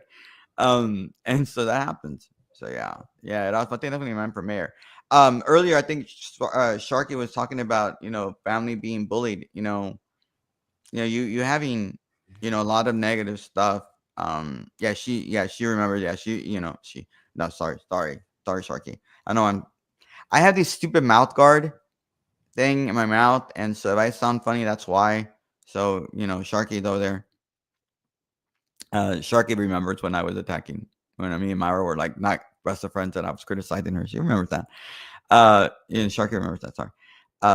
And Anyway, but Sharky, you said this about the bullying. You're already experiencing that. You're already hearing a negative campaigning against Myra. Saying some bad stuff. Oh, do you remember this? Yes. Yeah, the elbow that she gave to Myra's child. Wow, look at that. Like, get away from me, kid. Don't get close to me. And then she tries to be nice to John. Like that. Oh, look. Oh, I think she finally realized, oh, crap. Did I screw up? Did I hit her in the elbow with the kid? Did I do that? And then she's going to pat John. Oh, okay. I'm sorry. Whatever. Yeah. So, that was when Myra got sworn in. And after she won the special election. She's already being bullied. There are already people criticizing her. And I hope it's not that way. Attacking her on a personal level. Criticize somebody for their record. People say, "Oh, you're attacking Eric because you was work for Biden." That's part of his record, right? I'm not trying to criticize him in a bad way. I'm just telling you that's what people are going to say. People are saying that. People are like, "Why are we going to vote for some guy who worked for Biden?" Oh, well, there's a lot of people that work on both sides of the aisle. Yeah, but he went to work for Biden as a federal prosecutor. I mean, he waited 1 year in the 2021 in the Biden administration and said, "Ooh, I think it's awesome. I'm going to go work for that." I mean, right now you had Democrats that are in the federal government right now that really hate Trump. They don't want to be there. You don't see Democrats trying to get hired right now by the Trump administration. You don't do that. You don't see that. And if Eric is a Republican, as he says he is, and he voted in a Republican primary, why would you do that? Like, I'd be working hard, trying to get Republicans elected, block walking, being part of the solution. Unless maybe he had money and he didn't. I mean, he's not a block walk. He's a lawyer. Maybe he's a donor. Maybe we'll find out that he's donated a lot of money in the past to Republicans and he's a big time donor. I don't know. I only heard about Eric for the first time in my life, strangely enough, from a Democrat, like in February, maybe March. I think it was the first time I heard his name ever in my life. Oh, it is what it is. Maybe that's what. Obviously, that's why he pulled in the single digits, because he is from Hidalgo County. So for someone from the outside to kind of point their finger and say, "Hey, vote for my guy, vote for Eric," I'm a winner. You're gonna win.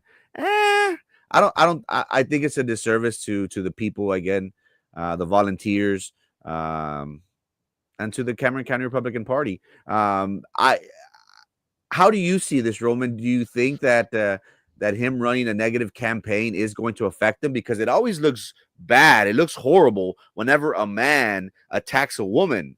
The best thing for him to do would, for him personally, to avoid it. Maybe that's why he sent his boy, to say that, to call her that name, because in my opinion, it looks horrible whenever a man speaks bad publicly about a woman. Tell me about it. You get criticized. Oh, you can't say that, Roman. I was just like, because I mean, that happened when I was very critical of Mayra when she first ran. And people were like, oh, you can't attack her. You can't say those things. You're attacking her because she's a woman. Like, no, I'm attacking her because she's running as a candidate. It is what it is. I try not, Republicans don't normally try to do those things or things like that. But according to Fox News, they're reporting a source says that the Minneapolis church, Shooter, I don't want to say it good, is unalived. Okay, focus. I'm just saying, it's on there. I know, but let's. I know. It's like, hey, That's the issue, hey, people are watching. Hey, this is a live show. It is what it is. Does Mayra think she's going to pull from the middle? Why wouldn't she? You think that every person that voted for Trump, for example, was a conservative? No, there were people that from the middle that voted for him because they wanted the economic policy that he was going to bring back. Look, November 2026 is a year and 2 months away. A lot of things can change in a country. You don't know what's going to happen in a year and 2 months. You don't. But you can say, look, the border is doing a lot better coming in, in terms of people not coming in. Sorry. You don't have the mass people coming into this country. All right. That's good. You have some people that are a little concerned about how people are being deported, even though even though that is exactly what President Trump said he was going to do. He said, I'm going to deport people. We're going to get rid of people. We have way too many people that are here in this country unlawfully, and you can deport people. But some people don't necessarily like the way it's happening. Maybe the organization is not exactly the way people want it. And before people start freaking out, I got to remind people, this is an important fact. So far, the number of people that Trump is deporting is nowhere near the number of the people that President Barack Obama, a Democrat, deported. Okay, let's not, and there's more people here in this country now than there were when unlawfully than when people were during the Barack Obama administration. So it's not only is it fewer people that have been deported by President Trump's administration, but the percentage is smaller. But people don't want to see it. So, there's maybe because, cell phones and things like that weren't prevalent when Barack Obama was in office, and maybe people would have been even more up in arms. Maybe that's why, Hispanics in this country are not a huge fan of what you call it, of Barack Obama and his administration. Maybe that's why they started listening to Republicans, because, hey, they're deporting grandma, they're deporting my abuelita or abuelito. Like, what the hell? I don't know. I mean, that was many years ago. But let me just say, I think that, there might be some people that don't like it, and maybe things have to be tweaked. People have to, the message has to change, and maybe that'll happen. But I think many people, are okay with people being deported, the bad guys. I mean, you had Telemundo, right? Frankie, they were doing this video of this guy that in Spanish, I didn't do anything wrong, leave me alone, I'm innocent, screaming and hollering, making a big old scene, and Telemundo like, oh, ay, pobrecito, like, oh my God, I can't believe that's happening to that man. I'm freaking out. But did they say why he was being deported and what allegedly what he had done? No, you didn't. I think you, Frankie, and we were talking about this yesterday. People no longer respect Telemundo, that they were criticizing why they didn't report about the guy that was being deported. And so you have a two-tiered system of coverage here, where you have people that are like, oh, this victim being deported. And then you have the second tier like, hey, this is why. And you don't think that those individuals you think those people are going to be angry and not want to vote for people like Mayra and Republicans? It's just continuation of the fake news thing. When President Trump, when he was a candidate and came up with that slogan of fake news, it spoke to so many people on the right. So many people who believe that the mainstream media, has been very biased. So, okay, you're going to play the video? of this guy. All right, let's play a little bit of video. Pero si yo no tengo nada, señor. Señor. Yo no, por favor. Yo no debo nada, papi. Yo no debo nada. Yo no debo nada. Yo no debo nada. Yo no debo nada. Yo no debo nada. Yo no debo nada. Yo estoy trabajando. Yo no debo nada. Yo no debo nada. Yo no debo nada. Yo no debo nada. Yo no debo nada. Yo no debo nada. Yo no debo nada. Yo trabajo. Yo quiero estar con mi familia. Yo quiero estar con mi familia. Yo vengo de trabajar. Por favor. Yo vengo de trabajar. Yo quiero estar con mi familia. Yo no soy criminal. Yo no soy criminal. Yo no soy criminal. Yo no soy criminal. Yo no soy criminal. Yo no soy criminal. Yo no soy criminal. Yo quiero estar con mi familia. Brother. Brother. Brother. Hermano. Vámonos, maldito. Llévalo, hijo. Ya. Ya. Me está lastimando. Me está lastimando. Me está lastimando. Okay, so let's look at the comment from that video, and Yeah, what- if we just see the clip, Roman, we're gonna think, oh my goodness, ICE deportation. But it comes out that the man in the video who tried to flee from federal agents in DC before being tackled is an illegal alien from Mexico. He was arrested in January of 2024 for aggravated sexual assault of a child under the age of 13. Thank you, ICE.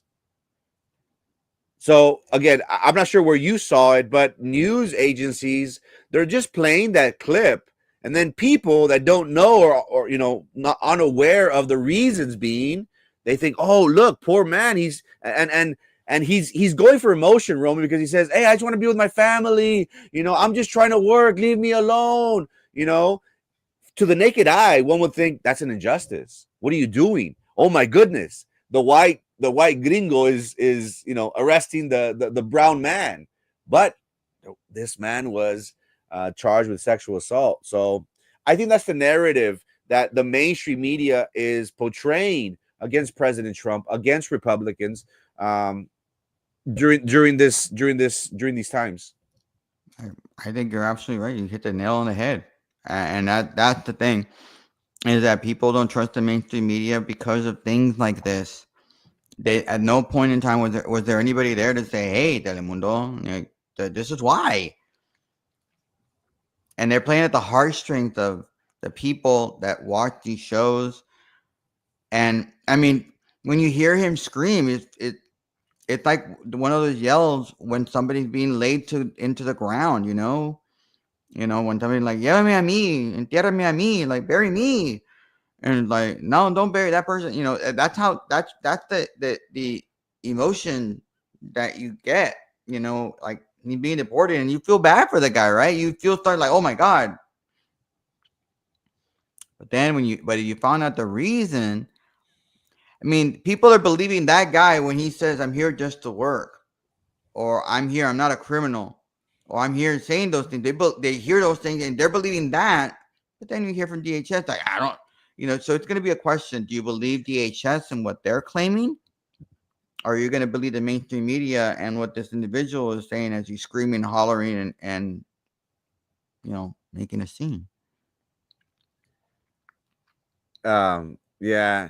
Again, the narrative the media portrays, they do have an agenda. They do want to tarnish President Trump. But again, everything that President Trump has been promising, slowly he's coming through with those promises. I think everybody was just, I guess, shocked that it was literally, because we heard the first deportations here I heard in the Rio Grande Valley, the famous Los Fresnos bakery, how they were charged with harboring illegal aliens, and they were recently found guilty of those charges in court a few weeks ago.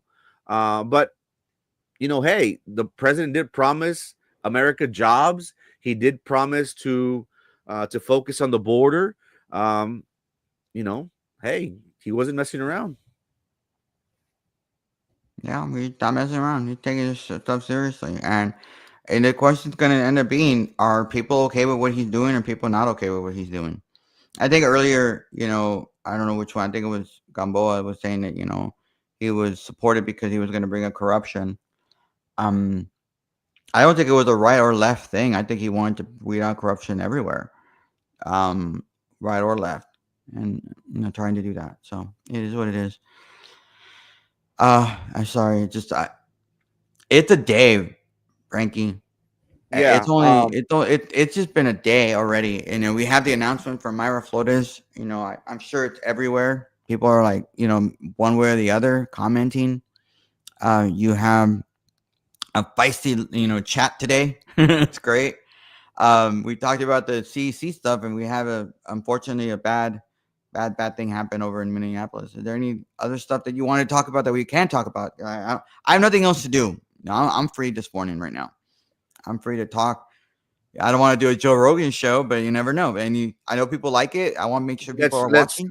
If you're free, I am busy for lunch, but if you're free, let's take it up to lunch. Oh, I got to meet a client, but hey, let's do another 20 more minutes, another 20 minutes or so. That way you can be ready for your client and freshen up. 12. I could go till 12, but let's take it until as long as we can. The wheels fall off. Let's go till the wheels fall off, Chico. What else we got? What else we got, guys? What else do you want? What else do the people want to talk about?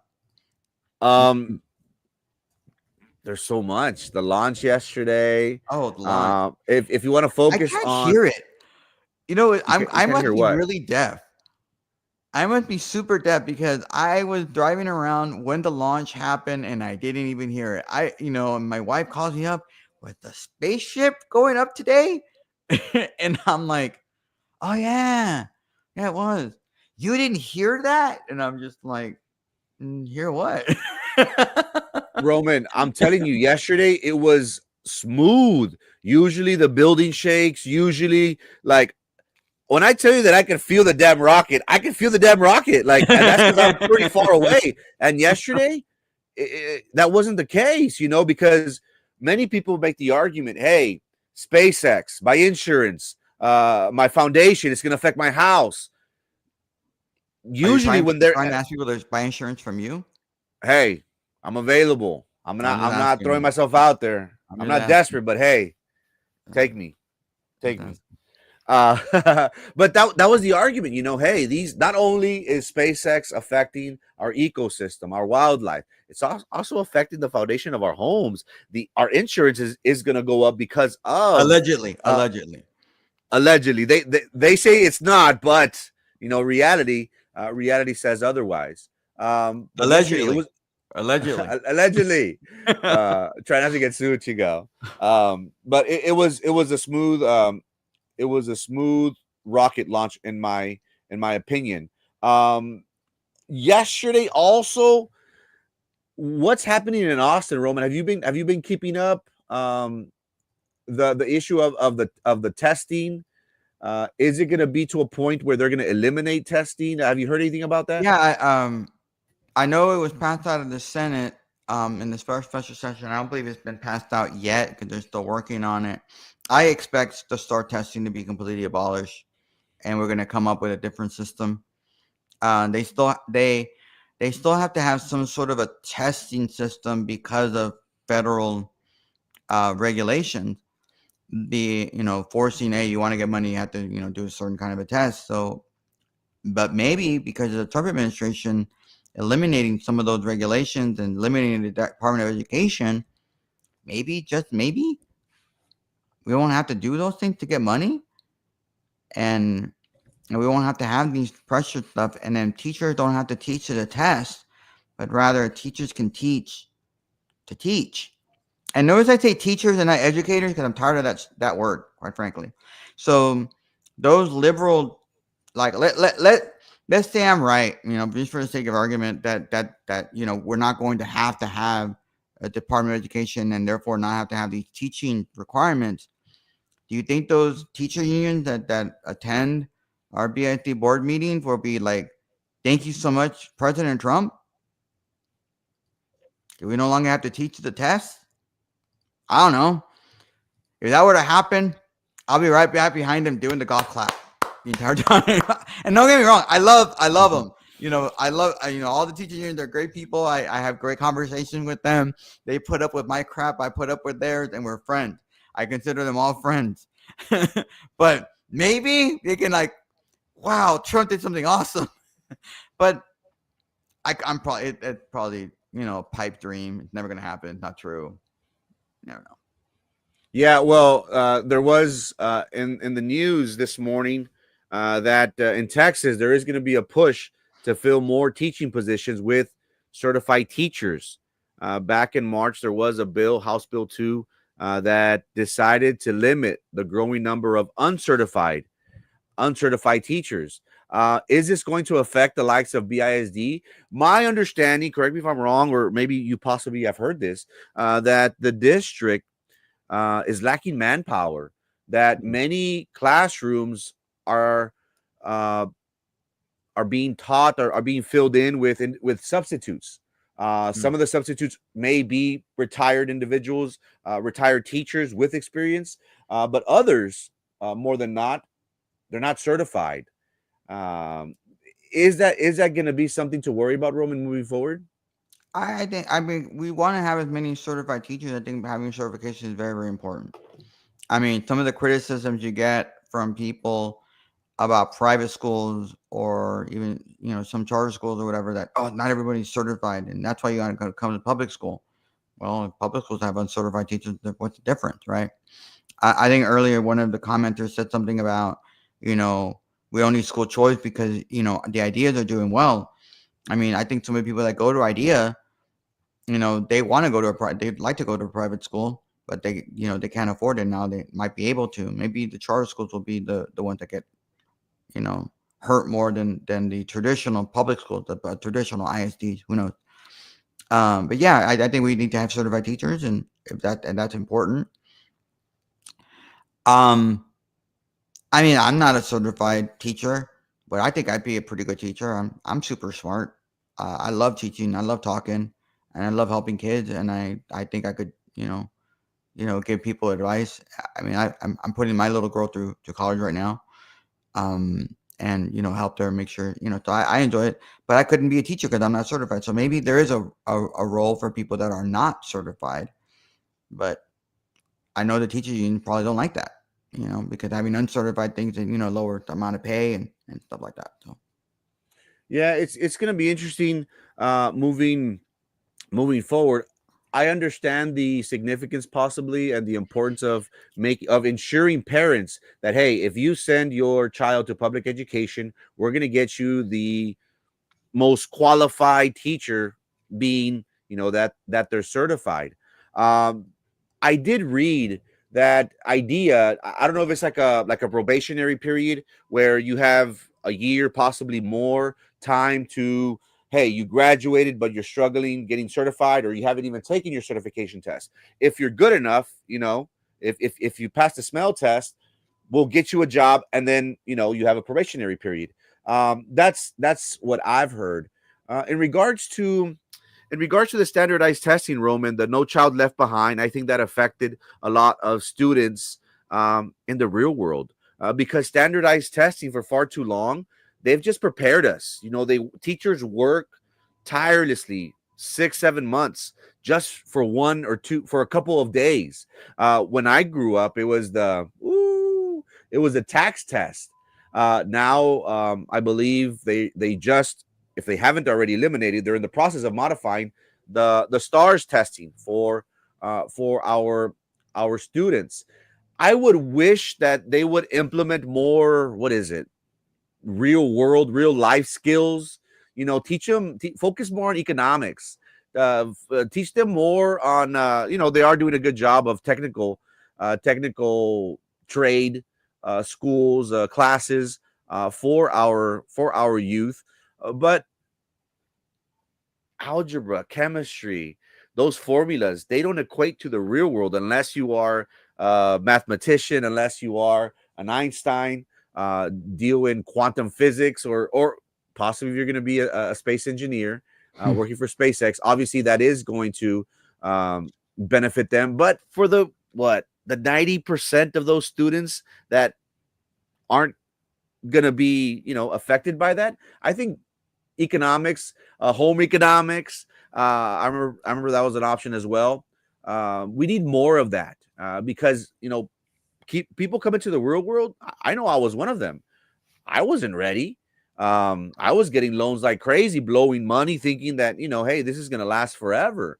Um, Obviously, that starts at home, but school education is a big part of it. I just wish that that would be more of a focal point moving forward if we do get rid of the STAR testing, because again, standardized testing in the real world to a large majority of students does not we don't benefit from that. I literally said I was not certified, so I was trying to make it clear that I wasn't certified, like Yeah, no. I'm not certified either. I went to school. Yeah, I went to school to become a teacher. I'm a history, social studies, composite, uh, and government, and I graduated in May.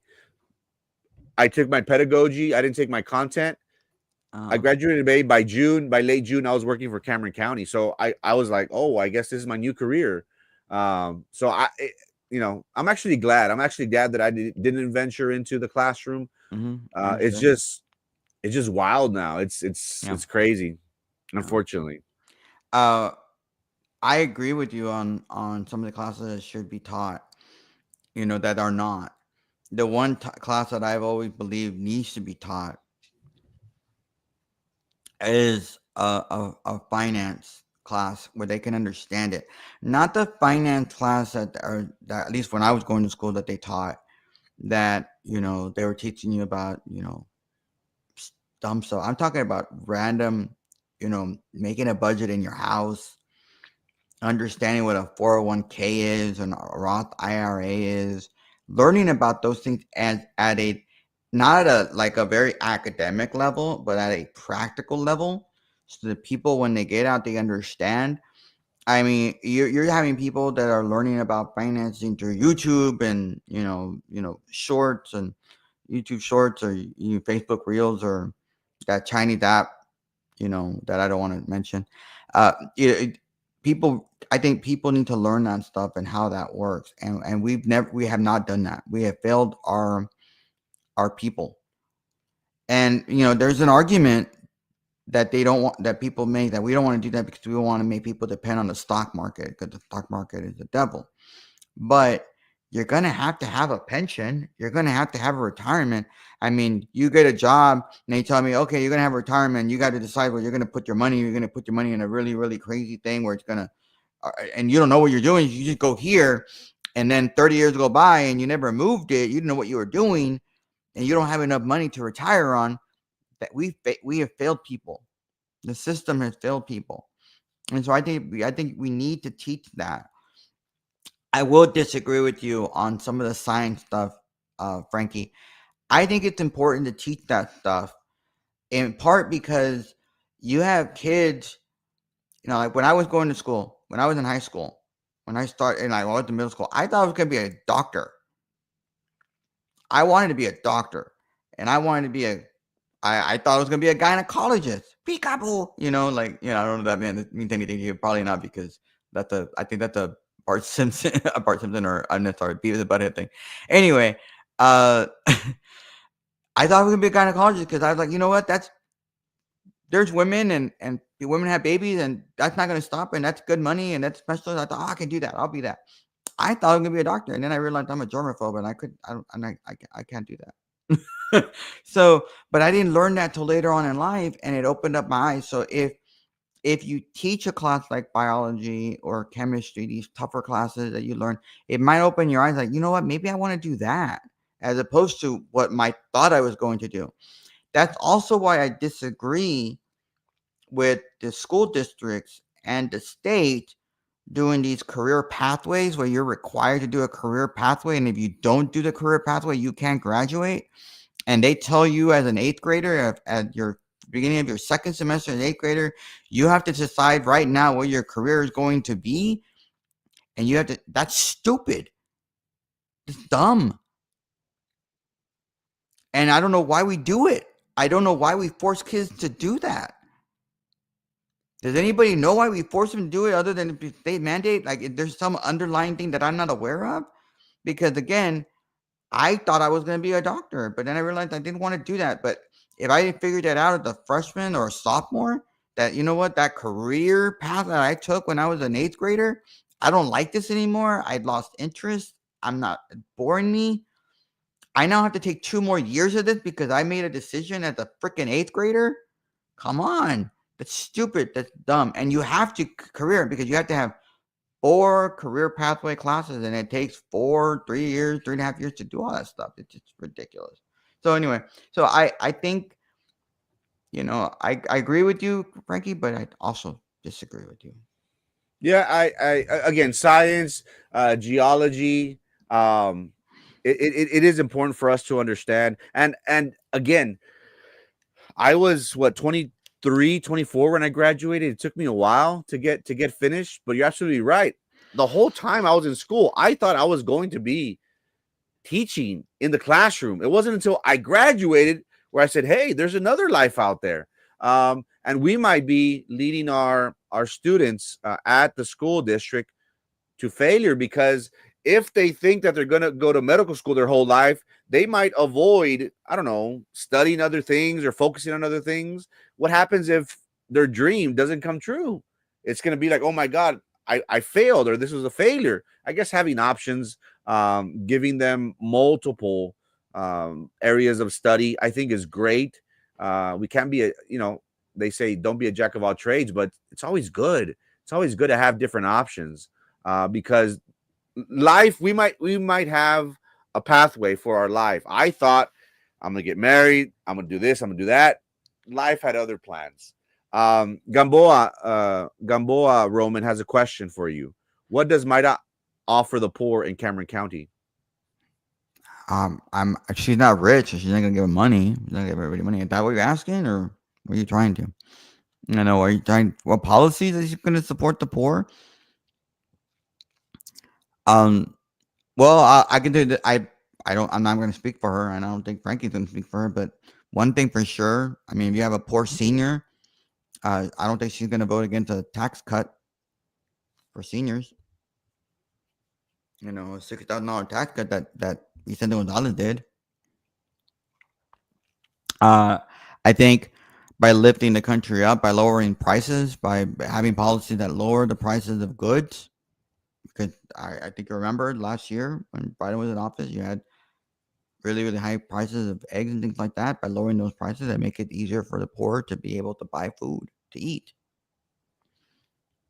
I think by doing those small little things, that helps. Now, I will argue that not one individual congressperson, congressman or woman, is going to solve everything. But it's going to have to, it's a team effort, because sometimes you have all these plans and your candidates go out there, I plan on doing this. You can plan on whatever you want to do, but in order to do it in Congress, you need 50% plus one of your fellow congressmen and women to vote, support you. And then you're going to have to get it into the Senate, and you're going to have to, in order to get it a vote on the floor of the Senate, you need 60 of them to support it. And then you need a person going to sign it. So I think by having a Republican in office from this area representing our needs and having a seat at the table and with the majority party and the president of the United States, you can push forward the policies and the agenda of the president so that it does help the poor. So I think just by doing that alone, by making it better, by providing a support structure for the president of the United States and his economic policies, I think it's better. I mean, look! You pulled up what the NRCC did. Man, you're good Yes. at this, Frankie. Roman, I'm a pro, dog. You ain't messing with no Sasquatch, with no taquache. Yeah. The NRCC did Make it a release. little bigger though, so everybody can read. Because not every some people might be watching on their phones. True. It goes on to state this was released August 21st, last week, 2025.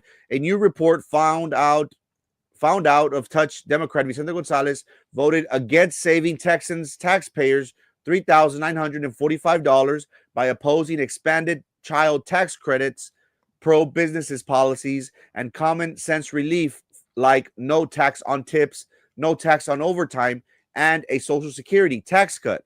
Oh my God, Radical I think poor people get all that stuff, right? I mean, poor people have kids. Poor people want to be able to buy stuff at their business or the local businesses, and they're poor people that work as waiters and waitresses, and they work a second or third job, and they work overtime. And poor people work overtime. Yeah, you don't have to pay taxes on that stuff. It's your money. Congratulations. So that time and a half you get when you work overtime, you get to keep it all. It's great. The press release goes on to read, radical Democrat Vicente Gonzalez instead vowed to massively raise taxes on working families and businesses, punishing them with the largest tax hike since World War II. Gonzalez is hell-bent on giant tax hikes would kill jobs, stall the economy, and drive up the cost of living. Wow, in 85 years, Frankie, you know how long ago World War II was? Like 80 years ago, 85 years ago. That's crazy. Not 85 years, there hasn't been a bigger tax hike. Wow. Man, that hurts the poor, right? I'm assuming the poor, but poor are still Americans, right? They still live in our country, right? What would you think, Roman? What would you think the reason this would be? Again, President Trump did run on the platform. He went when he was on the campaign trail. He went to Las Vegas, a state, a city that is famous for their tourism, a city that predominantly makes a large part of their money based on tips. And he went there and he said, "Hey, no tax on tips." Is this a way for the Democrats, Vicente Gonzalez, to vote against it because it would look good for President Trump? Yeah, 100%. I don't know where I was reading this, but I know I read somewhere that President Trump is using a different version of triangulation, and instead he's cornering. The triangulation he's doing cornering. He's cornering Democrats into defending crime. He's cornering Democrats into supporting tax hikes and supporting transgender issues that most people don't like. He's cornering them in there. Triangulation is a Dick Morris issue that happened in the 90s. That is what Bill Clinton would do. He'd have triangle, and you have three sides, and there would be one side here and where the left, and one side here on the right, and he would take this corner and he'd bring them to the middle. That's kind of what triangulation was. But yeah, that's what people are arguing. I think it's brilliant. I mean, in a lot of ways, Trump is a brilliant strategist, and his people that are around him, like Steve Miller and others that are around him, that just do a good job of bringing that up. The press release states Democrat Vicente Gonzalez isn't just out of touch. He is addicted to taxing working families. Wow. Instead of giving Texans taxpayers a break, Gonzalez would rather bleed them dry. It's clear that Gonzalez's loyalties lie with radical liberal Democrats, not hardworking families in Texas. Wow. Well said, NRCC spokesperson. Well said. Well said. So an area such as South Texas, an area such as Cameron County, this affects us tremendously. I don't believe we've gotten a statement from Congressman Vicente Gonzalez in regards to this. But how can he make the argument that he went against being pro-business, of encouraging tax credits, no tax on tips, no tax on overtime, and the biggest thing It wasn't Mayra, Maxi Poo. It wasn't Mayra who voted against Social Security tax cuts. It was Vicente Gonzalez. So that's very telling moving forward, because again, you have the Democrats saying, "Hey, I'm all about the people. I'm all about the people," but you're affecting Texas families, taxpayers, by voting against saving them close to $4,000. And again, $4,000 to the average person might not seem like a lot. People here, in our area, they live on a fixed income. You would be surprised, my clients, whenever I say, you know what, you lost certain benefits. Every year it changes. You lost benefits 10, 20, 30, $40. To us, it'd be like, oh, that's nothing. To them, it's like, what? Am I really losing? So for the common folk, for what, Roman, 75, 60% of people in Cameron County, in South Texas, voting against these very important issues is very appalling. It is. It's completely, it's appalling. It is. I look, some of the things that were being done in the last cycle, in this, the big, beautiful bill, was to reform Medicaid, and whether or not how you can get it. I think we talked a little bit about it last week, where people have to work, but in order to receive some of these benefits, even the little small job or volunteer hours or things like that, so they can get out into the workforce. But it's not going to be people that are disabled, people that are pregnant, people. Sorry. Why did I literally say people are pregnant? No, women that are pregnant. I'm sorry. It was because I was doing people this, people that. You How dare- liberal. I You cannot liberal. believe I did that. And I don't want people going out there and no, women who are pregnant. 'Cause I literally was going to do a triple of people this, people that, and the middle. And I'm like, what am I doing? Roman does not know what a woman is. That is no, I know exactly what a woman is. I think I'm just wow. I'm beside myself internally. I'm done. I'm over. I can't do this no more. I want to punish myself. Like that just wow. Go sit in the corner for a while. I might have to corner. I might have to do that. I'm pissed at myself. I'm upset. Horrible.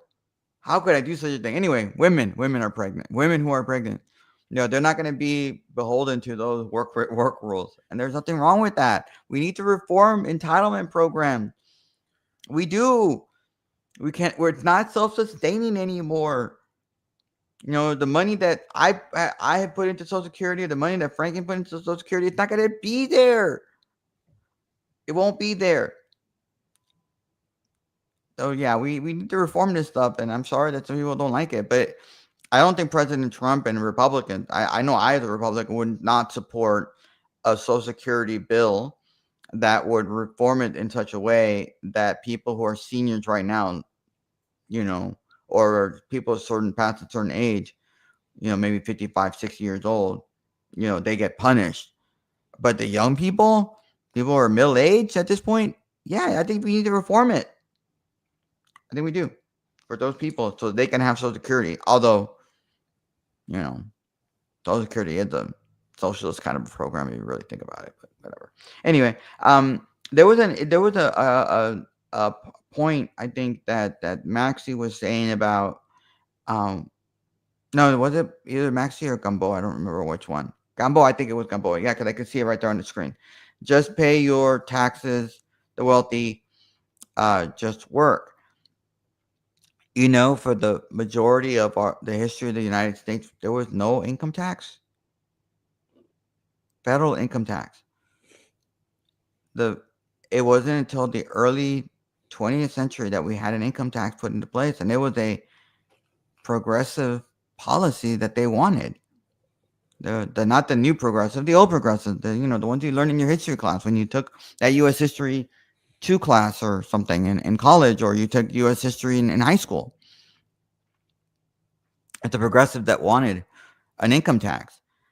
And, now you have the new progressive, the commies are concerned that, hey, they like, oh, only the rich don't pay income tax. Well, they don't really have an income.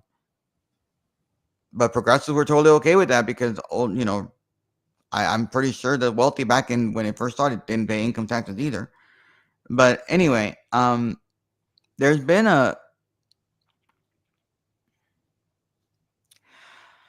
Hold on. No, I'm sorry.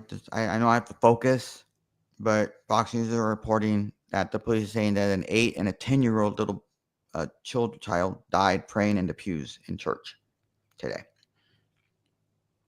And so I want to, I have no doubt in my mind that God is welcoming them into heaven. You know, they were victims. You know, they're martyrs. But again, I'm not the Catholic Church, but I have no doubt. You know, I am Catholic. I have to believe that they're in heaven right now. It's just mind-boggling that happened. But going back to the income tax, I mean, President Trump was talking about, you know, tariffs and how, you know, maybe we can use tariffs as a way to not have income taxes. Would that solve? Would liberals then be okay with tariffs at that point? And would people then be able to stop complaining about, well, just pay your taxes or whatever? Because now we would have tariffs as a way to eliminate income taxes? Because it's what he's arguing, that for the longest time in the period in our country, when we had tariffs, and we didn't have an income tax. Maybe he's just reversing it, trying to get rid of income tax. Maybe that's where he's going to corner Democrats in defending income taxes, and then turn this idea on its heel. This idea of, you know, leftists do that. So anyway, it's fascinating what Trump is doing. I really am. Obviously, whoever is in his administration are true students of American history. They really, really are. And as you all know, I'm a historian, so I'm enjoying this stuff. That's at the national level, and we can make the argument that Republicans here in Austin, they are looking into eliminating. Now, is this talking points? Is this political rhetoric of them eliminating property taxes? Again, things that affect the common folks. We here living in Brownsville and Cameron County, we have seen firsthand how gentrification, if you want to make that argument, we have seen with SpaceX, the property values have skyrocketed, which, you know, is beneficial to those individuals that are selling their homes, but to the average mom and pop that live on a fixed income Social Security, that's hurting them. That's affecting them. You have these individuals, elderly, who, you know, they can't retire at a certain age because they need to continue to work because they have taxes left and right. They're being stretched. Thin. What is interesting to learn from this, Roman, is that people, I would make the argument, they would be favorable to legislation being passed that does eliminate property taxes. Imagine the economic boom that it would have instead of, you know, paying, because people make the argument, and I think, I'm not sure if it's you or someone, a commenter previously said, you know, when do I own my home? You know, I've already finished paying for my home, but I've already paid thousands of dollars these past 2 years. So essentially, this home does not belong to me. This home belongs to the state, belongs to the county, so to speak. So we have Republicans, Roman. We have Republicans at the national level. President Trump, who is flirting with the idea, hey, Woodrow Wilson messed this up. USA was getting tariffs. He introduced the income tax. Why? Why should you pay for it? Let's have the outside country pay for it. So essentially, what it's a shock. It's affecting the country because for far too long, the country has been dependent on not taxing, not charging foreign countries, foreign goods. They've been taxing the Americans. So again, it's a shock to the system. This does not get done from one day to the next, possibly from one administration to the next, Roman. It's going to take time to change a culture, to change a system.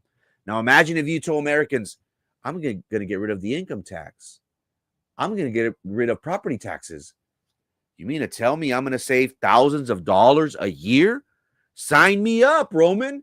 And again, who is that coming from? At the national level, a Republican president. At the state level, who is that coming from? We have heard of the Republican Party, Republicans in the legislature that have been throwing this rhetoric out there. Maxi Poo, Maxi Poo states, Frankie, you know she supports Trump. She will cut Medicaid and Social Security. I guess you support that for some reason. It's interesting that you mentioned that, Maxi Poo. I am an insurance broker. I help clients maximize the amount of benefits that Medicare and the Medicare Savings Program, in particular Medicaid, has. Now, I am talking about two very distinctive things with Medicare, federal, and Medicaid assistance here locally. But essentially, Roman, what I have seen firsthand is that there is a lot of misuse. There is a lot of fraud. You mentioned earlier, these things, they're not sustainable no more. Which this formula, Roman, which was created back in the day, possibly worked for 50 years, if not more. They need to be refined. Things need to be hashed out in a sense to where, if not, it's going to go belly up. I attended a conference, and the good thing about my firm is that we're always in tune. We have Zoom meetings, this and this, that and that. Continuing education is very important. They brought down Cody. Cody from the Dallas-Fort Worth area focuses on life insurance policies, and he stated, "Hey, you Medicare agents that are helping your clients with healthcare, did you know that by 2030, the federal government anticipates something going wrong? So they need to start doing something, because if not, it's going to affect millions of recipients." So I have seen firsthand how there is a lot of misuse, Maxi Poo. There is a lot of fraud when we talk about Medicare, Social Security. We can make the argument of the Doge program, how they said that people in ages over 100 were receiving Social Security benefits. Now, it wasn't in the large majority of them, but still, hey, that is a loss for our country. I could understand the setback, the resentment that people are facing, but remember, are social programs going to go away? No. We understand that social programs, and I'll speak for myself, I'm in support of social programs. I do believe that individuals do need help, but what has the Democratic Party for far too long done in this area? They've kept us poor. They've kept us with no opportunity. They give us handouts so we can depend on them. I would rather have my politicians, Roman, give us opportunity, give us jobs. Yes, yes, you're here in this position, but look, I'm going to make sure that future generations have the means to get out of this and live a better life. That's my take on that. Yeah, I mean, well said, Frankie. Apologize for going up. I was noticing that my mic stopped working for whatever reason, and I clicked the button because I thought it was muted, and then it just went away. So I apologize. One of the things that you said, you brought up Woodrow Wilson, and his, bringing up the income tax. I want to remind my friends, those of you in the chat that are watching, those of you who can watch the video later, that Woodrow Wilson was probably our most racist president, definitely the most racist president in the 20th century. And I say that because he allowed the KKK in DC to march and things like that. So yeah, he was a Southerner who happened to be the governor of New Jersey and former president of Princeton. So yeah, it's interesting. Will somebody then argue our income tax racist? And if they're racist, then maybe we should be able to support terrorists. Who knows? It is what it is. There's Mayra. That's an interesting, good picture of Mayra. Oh, what's the news like right now? I wonder what people are saying, since we're not, what are Twitter's like on Mayra? Has she been doing any videos? Let's go on there. I know she is. Yeah, I know she is set for an interview later on, but let's see her page. Let me bring it up. Yeah, let's see what's going on in the world. She may not. I mean, right now, Twitter is probably inundated with things talking about what's happening in Minneapolis. Right. That's going to be like probably the number one story. It's not going to be Mayra's campaign. But it is what it is. That was the main topic of the show. So let's see what's going out there. Anything.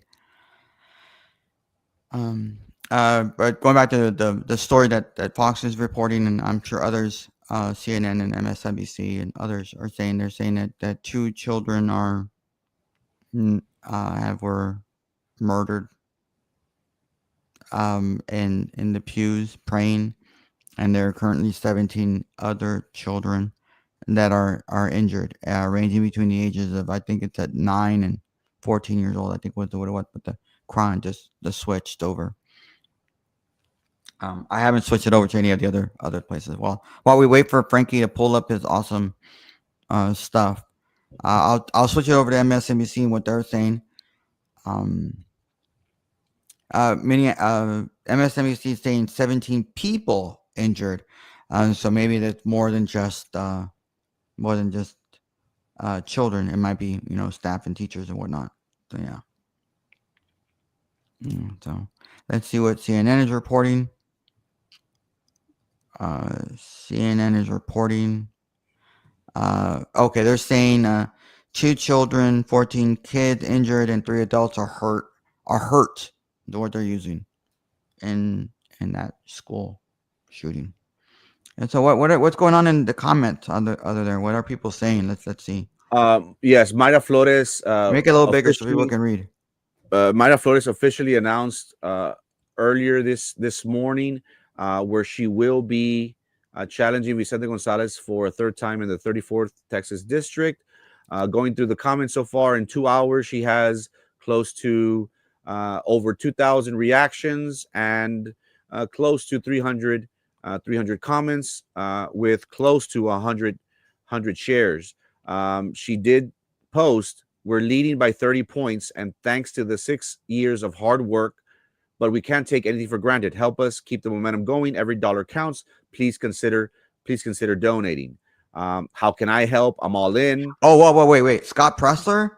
Is that Scott Pressler? The Scott Pressler? That's a big deal. Is it really? Who is Scott Pressler? Oh, he's major. I mean, he is one of these grassroots activists, national brand, national influencers.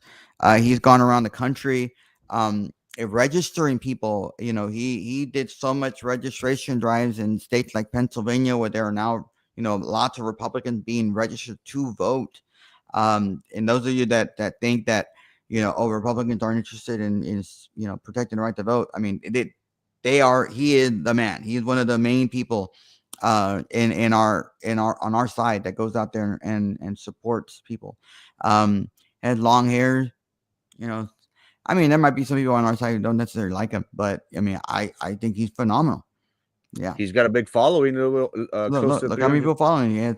Yeah, 200. That's all on Facebook. He probably has more followers on Twitter. On Twitter, formerly on X, formerly known as Twitter. Man, they need to go back to just calling it Twitter. Honestly, why doesn't Elon just go back to Twitter? I mean, we all still call it Twitter.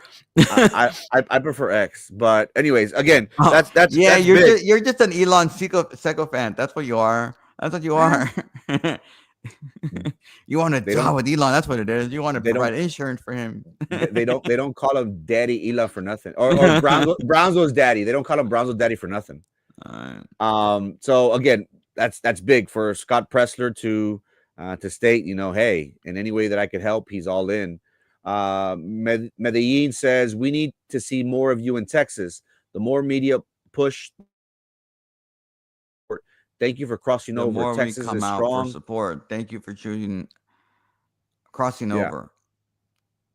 Right. I don't know what that means. Texas is strong with Republican and conservative Latinos. Let's go, Mayra Flores. Did my internet go out? Best of luck for. No, you're on. No, because right now it's doing a black circle. Oh well, yeah, you're frozen, but no worries. I'm frozen. Really? Okay, let me reboot this. What else? Donald Ford says, "We wish you all the luck and blessings. You need to be victorious at election time. I pray it goes your way. I have faith." So I'm confused. Are you running in what redrawn 34th district rather than 30? She goes on to state, "I'm running in Texas 34, my home district. I believe in God. I believe God is redistricting me, and we have unfinished work to do. Go, Mayra, go. We love you. Hope you win, ma'am. Good job." Is this official announcement for you running for District 34? Eric Flores hasn't just swooped in on what you built. is Eric Flores, Roman, banking on the groundwork that Mayra has laid these last 4 or 5 years and trying to, hey, she did the brunt work, she did the impossible, and here comes Mr. Western part of Hidalgo County trying to make his claim for this area? Yeah, I mean that's what people were saying. I mean, who am I to argue? At this point, that's an interesting take. I mean, I'm curious what some of the comments or replies to that Eddie is. Can you click on the replies or it's official and no, he is not. Wow, Mayra, you got it. Mayra, thank you. There's somebody writing, good thing I'm not the only one asking. Wow, there's some people who are asking these questions. I don't know all that. Eric Flores, Army veteran, former prosecutor, way more qualified. She's not qualified. She's Oh, wow, you're gonna comment live. I would say no. I would say former Biden prosecutor. That's what That's what I would say. But hey, it's your comment, not mine. Tomato. Yeah. Cortés states, Mayra es una profesional y ya con experiencia en el Congreso de USA. Ya se te olvidó que la demócrata socialista Alicia Ocran Cortés, AOC, fue una bartender, en español, cantinera. Ouch. I mean, look, she was in Congress for 6 months, so she had 6 months of experience as a congressman. What does anybody else have? A congresswoman. Obviously she's qualified. She's there, right? All right. What else? What other comments are there? It's the U.S. of A, the freedom to run for political office. Besides, Eric Flores is a U.S. citizen and serve our country.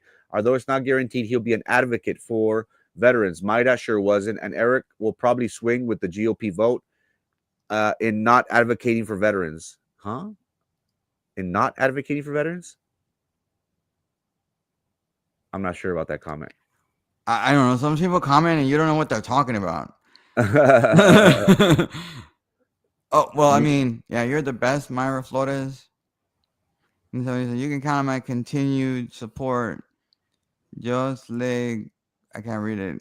Guye y bendiga. All right, awesome. Congratulations. Yeah. Somebody commenting. Let's win. Thank you for your hard work to make this possible.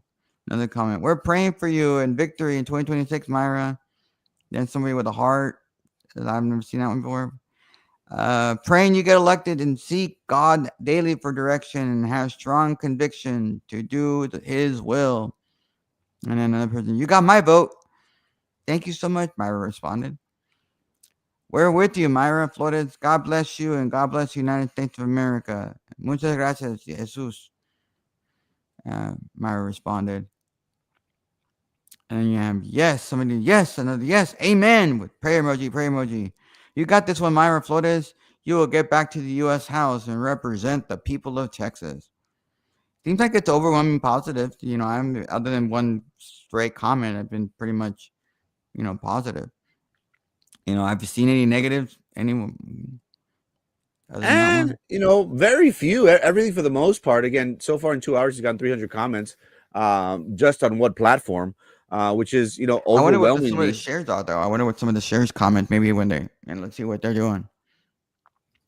This is live stuff, guys. We are becoming like Joe Rogan. Hey, do that. Put the screen. Put that on the screen. Put that on the screen. Cabrera states, yeah, indeed. There's unfinished business. Hey, Luis Cabrera, that he's a pastor in Harlingen. For a while there he was supporting Bam Morales, and now he's gone back to Mayra, which is interesting. And then another person that says, yes, he needs to go Mayra. And he is referring to Chente. Don't worry about the attachment link. Bye, Vicente, Dr. Minerva Diaz. She's a former candidate for, I believe, county clerk in Hidalgo County. Wow, somebody from Hidalgo County. Interesting, I guess maybe, again, Hidalgo County can't vote in this race anymore, but that doesn't mean that that Eric Flores has cornered the market in Hidalgo County. It's interesting. Keep going. Don't worry about clicking on the attachment. That just slows it down because it's the same attachment, same picture. We're cheering Texas on. Republican women of Hall. Another comment. Let's see what else is next. Oh, Orlando Sims. Orly is a Republican activist in Nueces County. So he wants everybody to see what he did, right? Then you have somebody named Randy Walters just sharing it. Somebody named Tony Mendoza just yeah, and then somebody just sharing it without a comment. So overall, Overall, I it seemed guess very positive. No very, very negative stuff. positive. I'm surprised we haven't seen Kunkel in there commenting or something. Kunkel. Don't give him any ideas. He will. Wait. That's hilarious. Wait. We're men and Myra's a woman. How the hell can we be gay for Myra? I don't understand that. Are we happy for Myra? Yeah, of course. I mean, I am. I mean, I endorse her. I'm supporting her. Hey, the point of the show is about Myra. You're watching it because, Mayra Flores will make a big announcement. That's what the point of the show is. I'm just wondering, how unfortunately, because of what's happened in Minneapolis and that coverage, if she had any national media that she was going to be interviewed with, it's probably not going to happen now because he'll be covered on CNN, Fox News, or whatever. Maybe that'll be pushed back towards, Thursday or Friday. Who knows? But regardless, you'll have, I'm sure, local media will cover it. There'll be news articles about it, her coming back, making her official announcement. It'll be interesting, and I'm looking forward to this race. Hopefully, we won't have a messy primary. But after you played that video, it's pretty clear that the Eric Flores campaign is going to go, she's a loser. Don't vote for a loser, vote for a winner. Okay. Remember I told y'all that, you don't want to sound like Trump when you're not Trump. Trump could get away with someone calling somebody a loser. I don't know if Eric Flores and his guy can get away with that. Again, I maybe I misheard, but that's the interpretation I'm getting from them. That they're calling her a loser. That's what I'm thinking. If I'm mistaken, please let me know in the chat. Or let Frankie know, and he'll let me know because I don't have access to the chat. Anyway, well, it's already 11:30. You have lunch in 30 minutes, guys. Frankie needs to go eat lunch. And I know that there's a really good place he went to go have lunch at yesterday. All right. Right, Frankie? It was okay. Okay. He didn't invite me. He didn't invite me, though. Hey, so again, Mayra Flores released her official announcement that she will be challenging Vicente Gonzalez for a third time. That's if Vicente Gonzalez stays in the race. It's going to be very telling, Roman, and it's, man, I love this stuff because we're dealing with this in real time, and the key for Vicente Gonzalez, according to what you said earlier, is he has to poll. He has to see how his numbers are compared to someone such as Mayra Flores in a plus 10, plus 11 Republican district that was recently redrawn.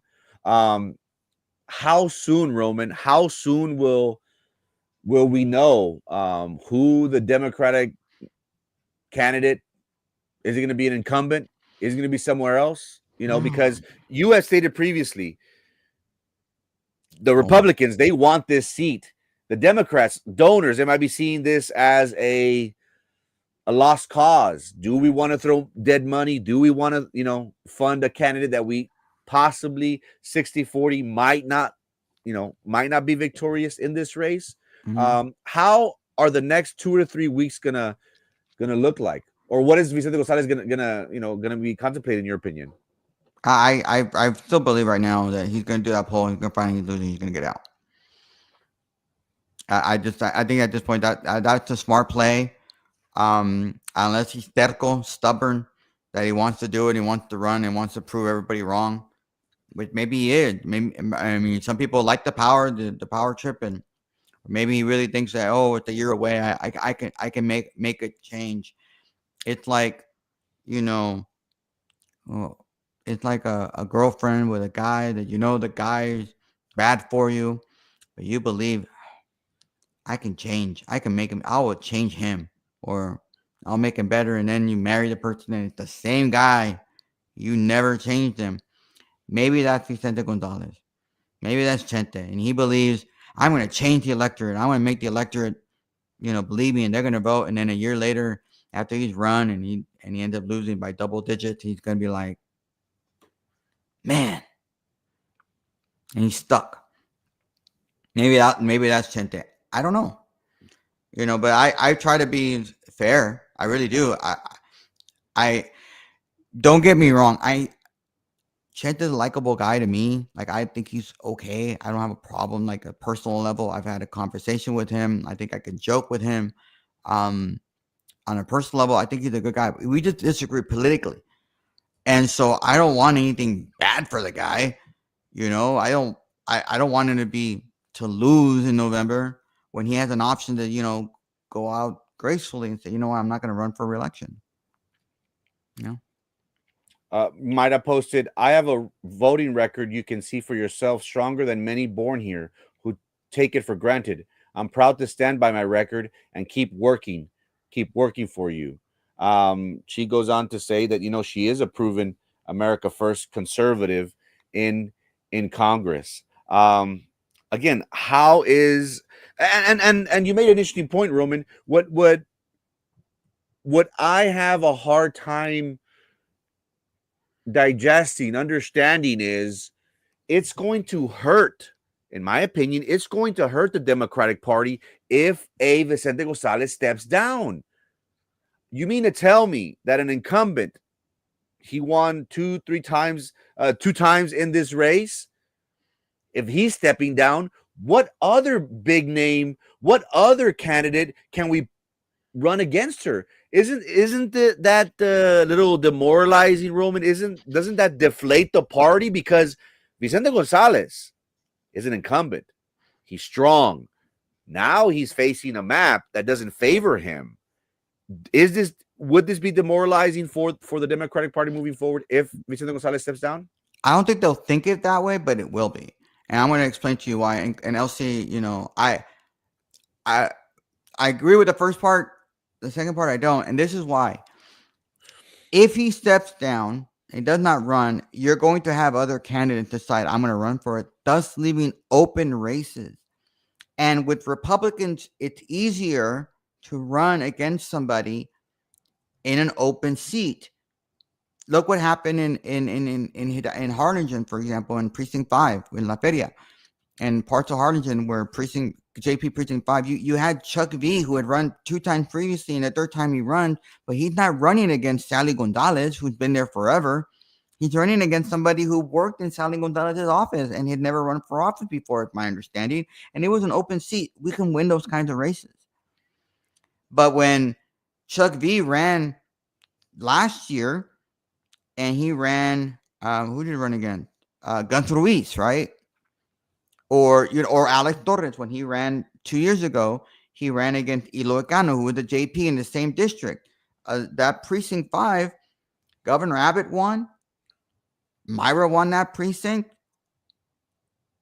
but Alex didn't. Oh, but under Eric Flores might call Alex a loser for doing that. Oh, Governor Abbott won and Mayra did it. But Alex, you're a loser, because he lost to a guy named Eloy Cano who's been in office forever. Not forever, but, I'm being hyperbolic in that. But, you know what I mean? He's been there for a long time. But in that same map, in a presidential election year in which Mayra won that area and so did President Trump, they won. And Chuck won a race in an open seat. And Alex won the same map against somebody else, but had only been in office 1 year. So winning those kinds of races would be easier for Republicans, because you're going to be able to pour in some money. You're going to have Project Red Text funding some candidates. You're going to have State House candidates being funded. You're going to have Mayra raising a lot of money. So you're going to have an opportunity for these Republicans to win in these open seats. So in a way, it would be really, really bad for the Democrats in this way if Chente does withdraw. But does he want to lose just for that? Now, you also have the other side of the coin. You have Democrats like maybe Aaron Gomez, who, you know what, I don't want to be in the State House forever and ever. Look, I'm embarrassed. I tried to ask Jane Lopez a question. I couldn't even ask her a question. You don't really get anything done because you're in the minority. Do you want to do that, or do I want to run for Congress? Oh, I have the title of Congress, and I've always been a congressional candidate. And you know what? I'm a woman, and Myra's going to be on me. I want to take it to a woman like Mayra. You know, maybe she'll think that and she'll run, and then you have an open seat. Maybe somebody like her, I think I could do better than Vicente Gonzalez. Or maybe I'm Trey Mendez, and I think I could beat Mayra because I'm better than Vicente Gonzalez, and hopefully he does resign. And then you have all this stuff happen. It's just completely, fascinating, just absolutely fascinating. So, I agree with you on that, LC. That we're glad that Myra's coming back and finish what she started by winning this race, because she had been the Congresswoman for 34 for a different map under 34. But I kind of don't want I don't want Vicente to stay in. I don't, because I think it opens up a lot of doors for a lot of Republican candidates. And again, and this has nothing to do with Deborah Bell, who's the county chair. This has everything to do with strategy and almost the luck of the draw. She just happened to be the chair at a time when this is happening. Is what it is. Oh, that picture that you posted, that Mayra did earlier, right now, that red one that you did with those questions. It's very, very fascinating that Heritage Action, that Mayra Flores had the 92% rating when she was a voter and when she was there and she was a strong thing. Ask yourself, guys, what is Monica de la Cruz's Heritage Action for America score? She's the one that's endorsing Eric. She's the one that's supporting Eric. She's the one that had him stand up at the LRD in Hidalgo County, where nobody in Hidalgo County can vote for Eric, but wanted to promote him. What's her Heritage Action score? Is it as high as Mayra's? Is that why Mayra is saying to people that we don't want to moderate? Because maybe Monica de la Cruz is not really as conservative as we think she is? What's her score? Holy crap. Maybe I shouldn't say holy, but crap. It's a 62%. That's a D minus. That's not very good. That's not very good at all. We chastise people like Janie Juanita Lopez for being that low.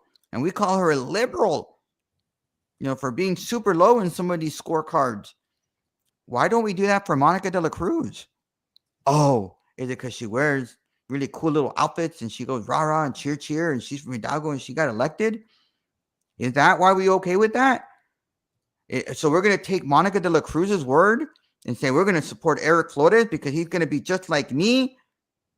Well, maybe we don't want somebody just like you, Monica. We don't want a 62%. We want a fighter. Somebody like Mayra Flores, who had a 92.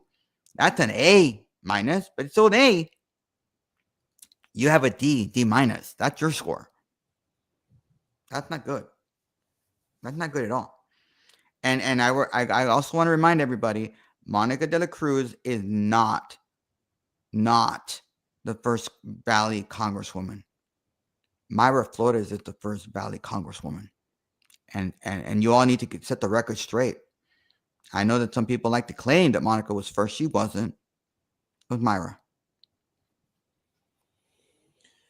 There you have it, folks. Monica de la Cruz, Congresswoman out of the Hidalgo County area, has been endorsing, parading Eric Flores around. You did talk about, Roman, this poll, how in many people's eyes, the GOP primary is over.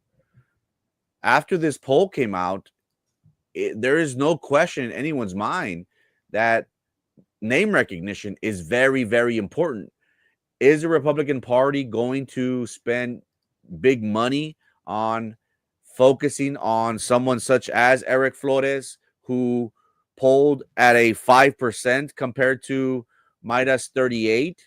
Mayra, what was the quote that the Washington Examiner stated? Overperformed, if I'm not mistaken, in this poll.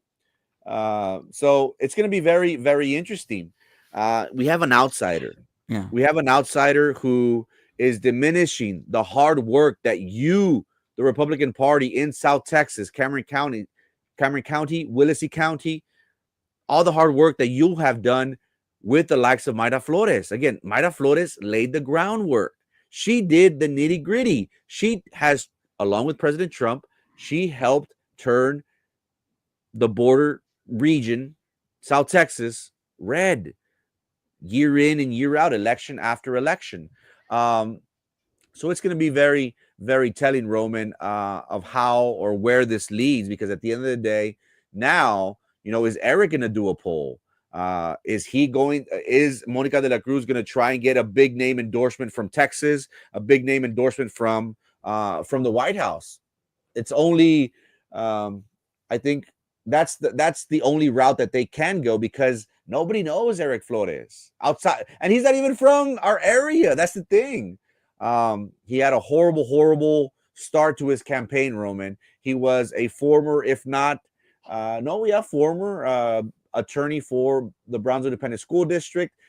He got his firm's contract was not renewed, to my understanding. Shortly after Eric Flores announced, Austin stated that they weren't going to redraw the maps. This poll comes out, which blows Eric out of the water, and shows how strong Mayra Flores is. It's been whammy after whammy after whammy after whammy for Eric Flores's campaign, or start of his campaign, and it might be over before it even began, Roman. Yep, it might be. But there's still hope for Eric in this light. There's still other places that he could potentially run in.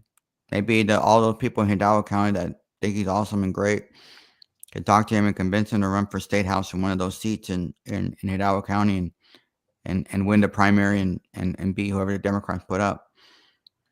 But maybe he doesn't want to do that because the Democrat that's in that office, he's friends with them.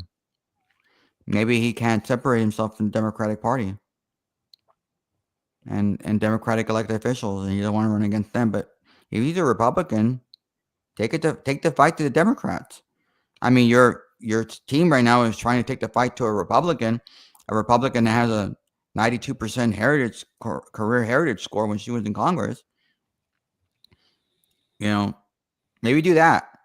And I hope he does. I mean, because again, I don't want to lose good candidates. I don't want to lose people. I don't want them to lose in races that they could potentially win someplace else. And I'm not trying to scare them off, but it's not me, scaring anybody off. That poll should scare anybody. I mean, I do kind of have a little bit of a chuckle that that her team, when they put out that memo, they put Eric using the color blue. Oh, did they? Look, notice. Did you? Nobody else noticed that? I just I kind of got a little chuckle on that. Oh, the little bar graph. Yes. Yeah, I didn't notice that. That's funny. These posters know what they're doing. Well, I mean, what's true funny, colors. Well, what's funny is that they put him in blue, they put Eric Morales in green. Like, is it green with envy and need that 4? And then they made, I don't know, that they put a lighter shade of red for Allen. I don't know. And they put yellow for Cortez. I mean, they could have. I don't know why they put 2 reds. I think that was odd. But it's just a bar graph. It doesn't mean anything. It's just random colors, I'm sure. But it's just funny. I'm pretty sure it was just an irony and just coincidental. Very coincidental. I don't think they did that on purpose at all. No, of course not. Roman, what happens, and correct me if I'm wrong, what happens usually once the other candidates start getting a feel of, the temperature in the, once they start reading the room, they start making endorsements. They reality sets in and they talk to themselves and say, hey, you know what? There isn't a possibility that I might win. According to this poll, I'm in the single digits. Bam Morales recently, endorsed Eric Flores for this position. He didn't quasi-endorse. He endorsed him flat out. Before Mayra Flores made the announcement. What would you think the other, and speaking hypothetically, what would you think the other candidates, let's say an Allen, Keith Allen, would possibly Bam Morales reconsider his endorsement of Eric Flores? Well, no, Are they gonna? no, I don't think so because I mean, I know I have heard about Myra coming back. I have no doubt in my mind that Bam knew or had an inkling that Myra might come back. And quite frankly, I told him months ago, a couple months ago, that I had heard that she might be considering coming back. So I think he was aware of it. He could have waited. So no, I don't think he's going to change his mind and not back Eric. He's going to continue to back Eric. And I really like Bam. Don't get me wrong. I think Bam's awesome. Um, yeah, I think he had the future in the party. I think he made a mistake in endorsing Eric. I think he should have just stayed with Myra or just stayed out of it completely. I know that, I had said last week that I had heard that Bam was going to run for 38. And just yesterday, I heard that he's no longer going to do that, which shocked me, quite frankly, because I mean, then so you're no longer going to run for anything? Like, Bam, like I want to see him run for something. He's a good guy. I like Bam. And I hope that he does reconsider his reconsideration, I guess. So yeah. Anyway, Uh, keep going. Bam Why Morales, else? Okay. I guess I'll have to explain why. I thought I explained it to you yesterday, but I'll explain it again. You have in the old map, the old map of 34, which includes Cameron County, Willacy County, Clayburgh, and Kennedy, Myra was already polling at 61%. Meaning she had well over 50% of the vote. People were like, I would vote for her today. That's who I want. Myra. She's at 61%. She's only at 38% because in Nueces County, she's not that well known. She got 26% of the vote already in Nueces County, but that's 75% out there. And I don't even know how much of that 75% is undecided. I would venture to say that the vast majority of the people in Nueces County are undecided. Now, it's quite possible that some people, and I believe it, this is what I believe, that some of the people that are undecided were undecided because they knew or had heard that Myra was running a different race. So they're not going to say, I'm going to vote for Myra the election we're here today because she's not running. So I don't know who Eric, Bam, or Keith, or Josh are.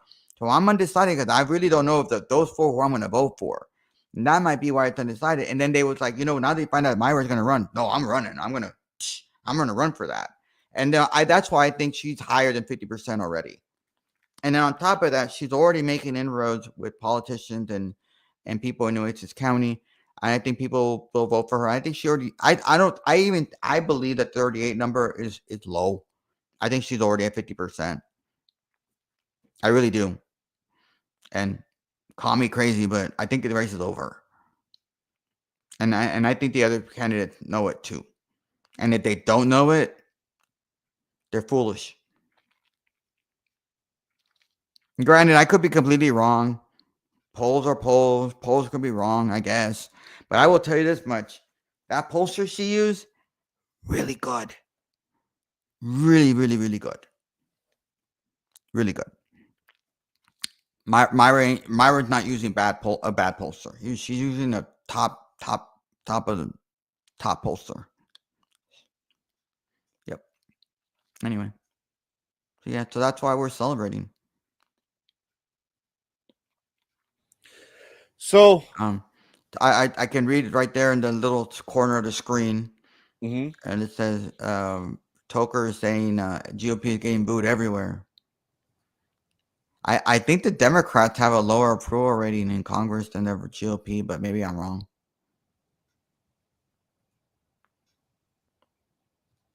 I heard that Trump's approval rating, depending on the poll, is in the low 40s. It's okay. He still won. I don't even think his approval rating was over 50%. Maybe it has been. Maybe it's gone down. I mean, it's always going to go down. Even if it was over 50%, the honeymoon's over. People are going back to the little, corners, their sides, and they're ready to bounce, box or whatever. It's okay.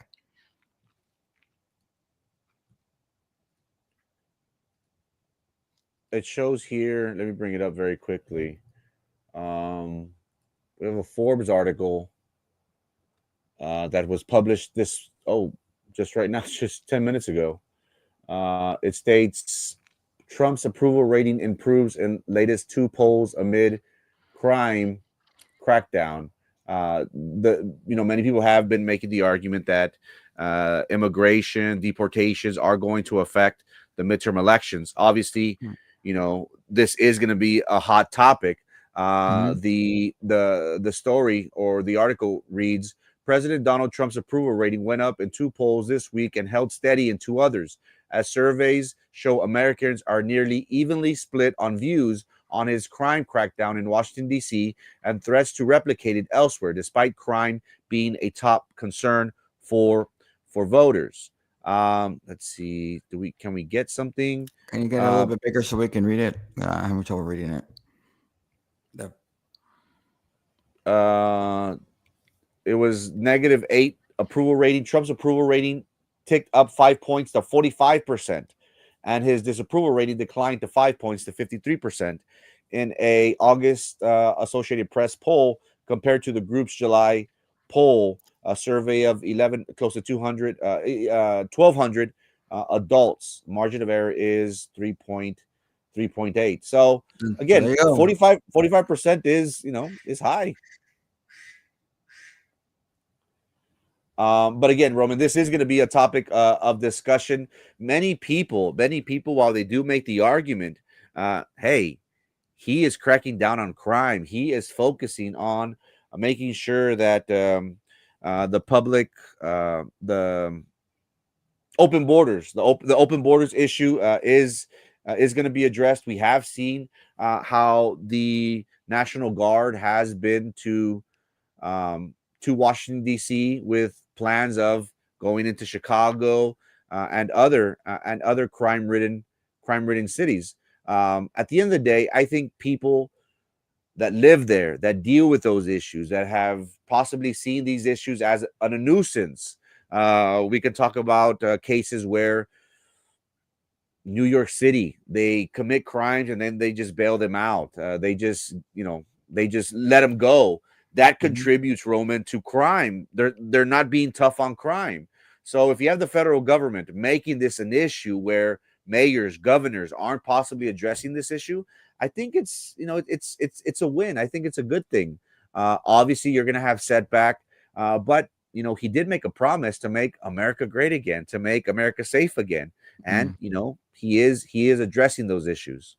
Yeah, it's what it is. I think the poll numbers is clear that they fluctuate from time to time. I mean, they were 38% according to Gamboa earlier. I thought they were only in lower 40s, and now they're moving up to 45, and it's going to fluctuate depending on issues and people how people want to vote. And so I'm okay with where President Trump is at. He's going to continue to do what he needs to do.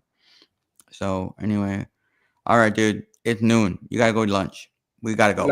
And any last words in regards to Mayra Flores' announcement today? I think it's great for her. I'm happy for her. I think it's going to be an interesting ride, and I look forward to seeing what she has to do. I'm looking forward to her first event. I don't know when that's going to take place. I'm sure it'll be soon. I mean, it'll probably be in early September, I would assume. And the reason I say that is because that's kind of how even Eric Flores did it. I mean, he had his announcement, had a rollout, and then he had his first event. So I would expect the same thing for Mayra. I believe it's going to be a packed house for her. Yesterday, Eric Flores' campaign guy claimed that they had 250 people at their event. I don't think there was 250 people. I was at the event. There was like 10 tables, maybe 6, maybe 12 tables, and each table had 8 people, I want to say, if I remember correctly. And so every table was taken. So let's say it was 10 and you had 8, that's 80 people sitting down. Then you had little tables with some people standing. So my number that I thought that he had was maybe 125, 150, if that many. But maybe I'm wrong. Maybe people went in and signed up and left. I don't know. But 250 seems a little bit high, just from for my take. But hey, congratulations. I'm not besmirching it or I'm not dismissing it. But yeah, I think it's gonna be great for Myron. There's Myron. She's looking at that picture. Interesting. Like, what are you doing? So, I think Myron's gonna do fine. She's gonna be our nominee. She'll be a next congresswoman from Congressional District 34. You. And we have heard, Roman, we have heard individuals that did state, oh, we weren't aware of the possibility of Mayra coming back, so we support Eric Flores. But there have been many people, and I've heard people particularly in the Harlingen area that have stated, if Mayra makes an announcement, we will support her. We just weren't aware of the possibility of this happening.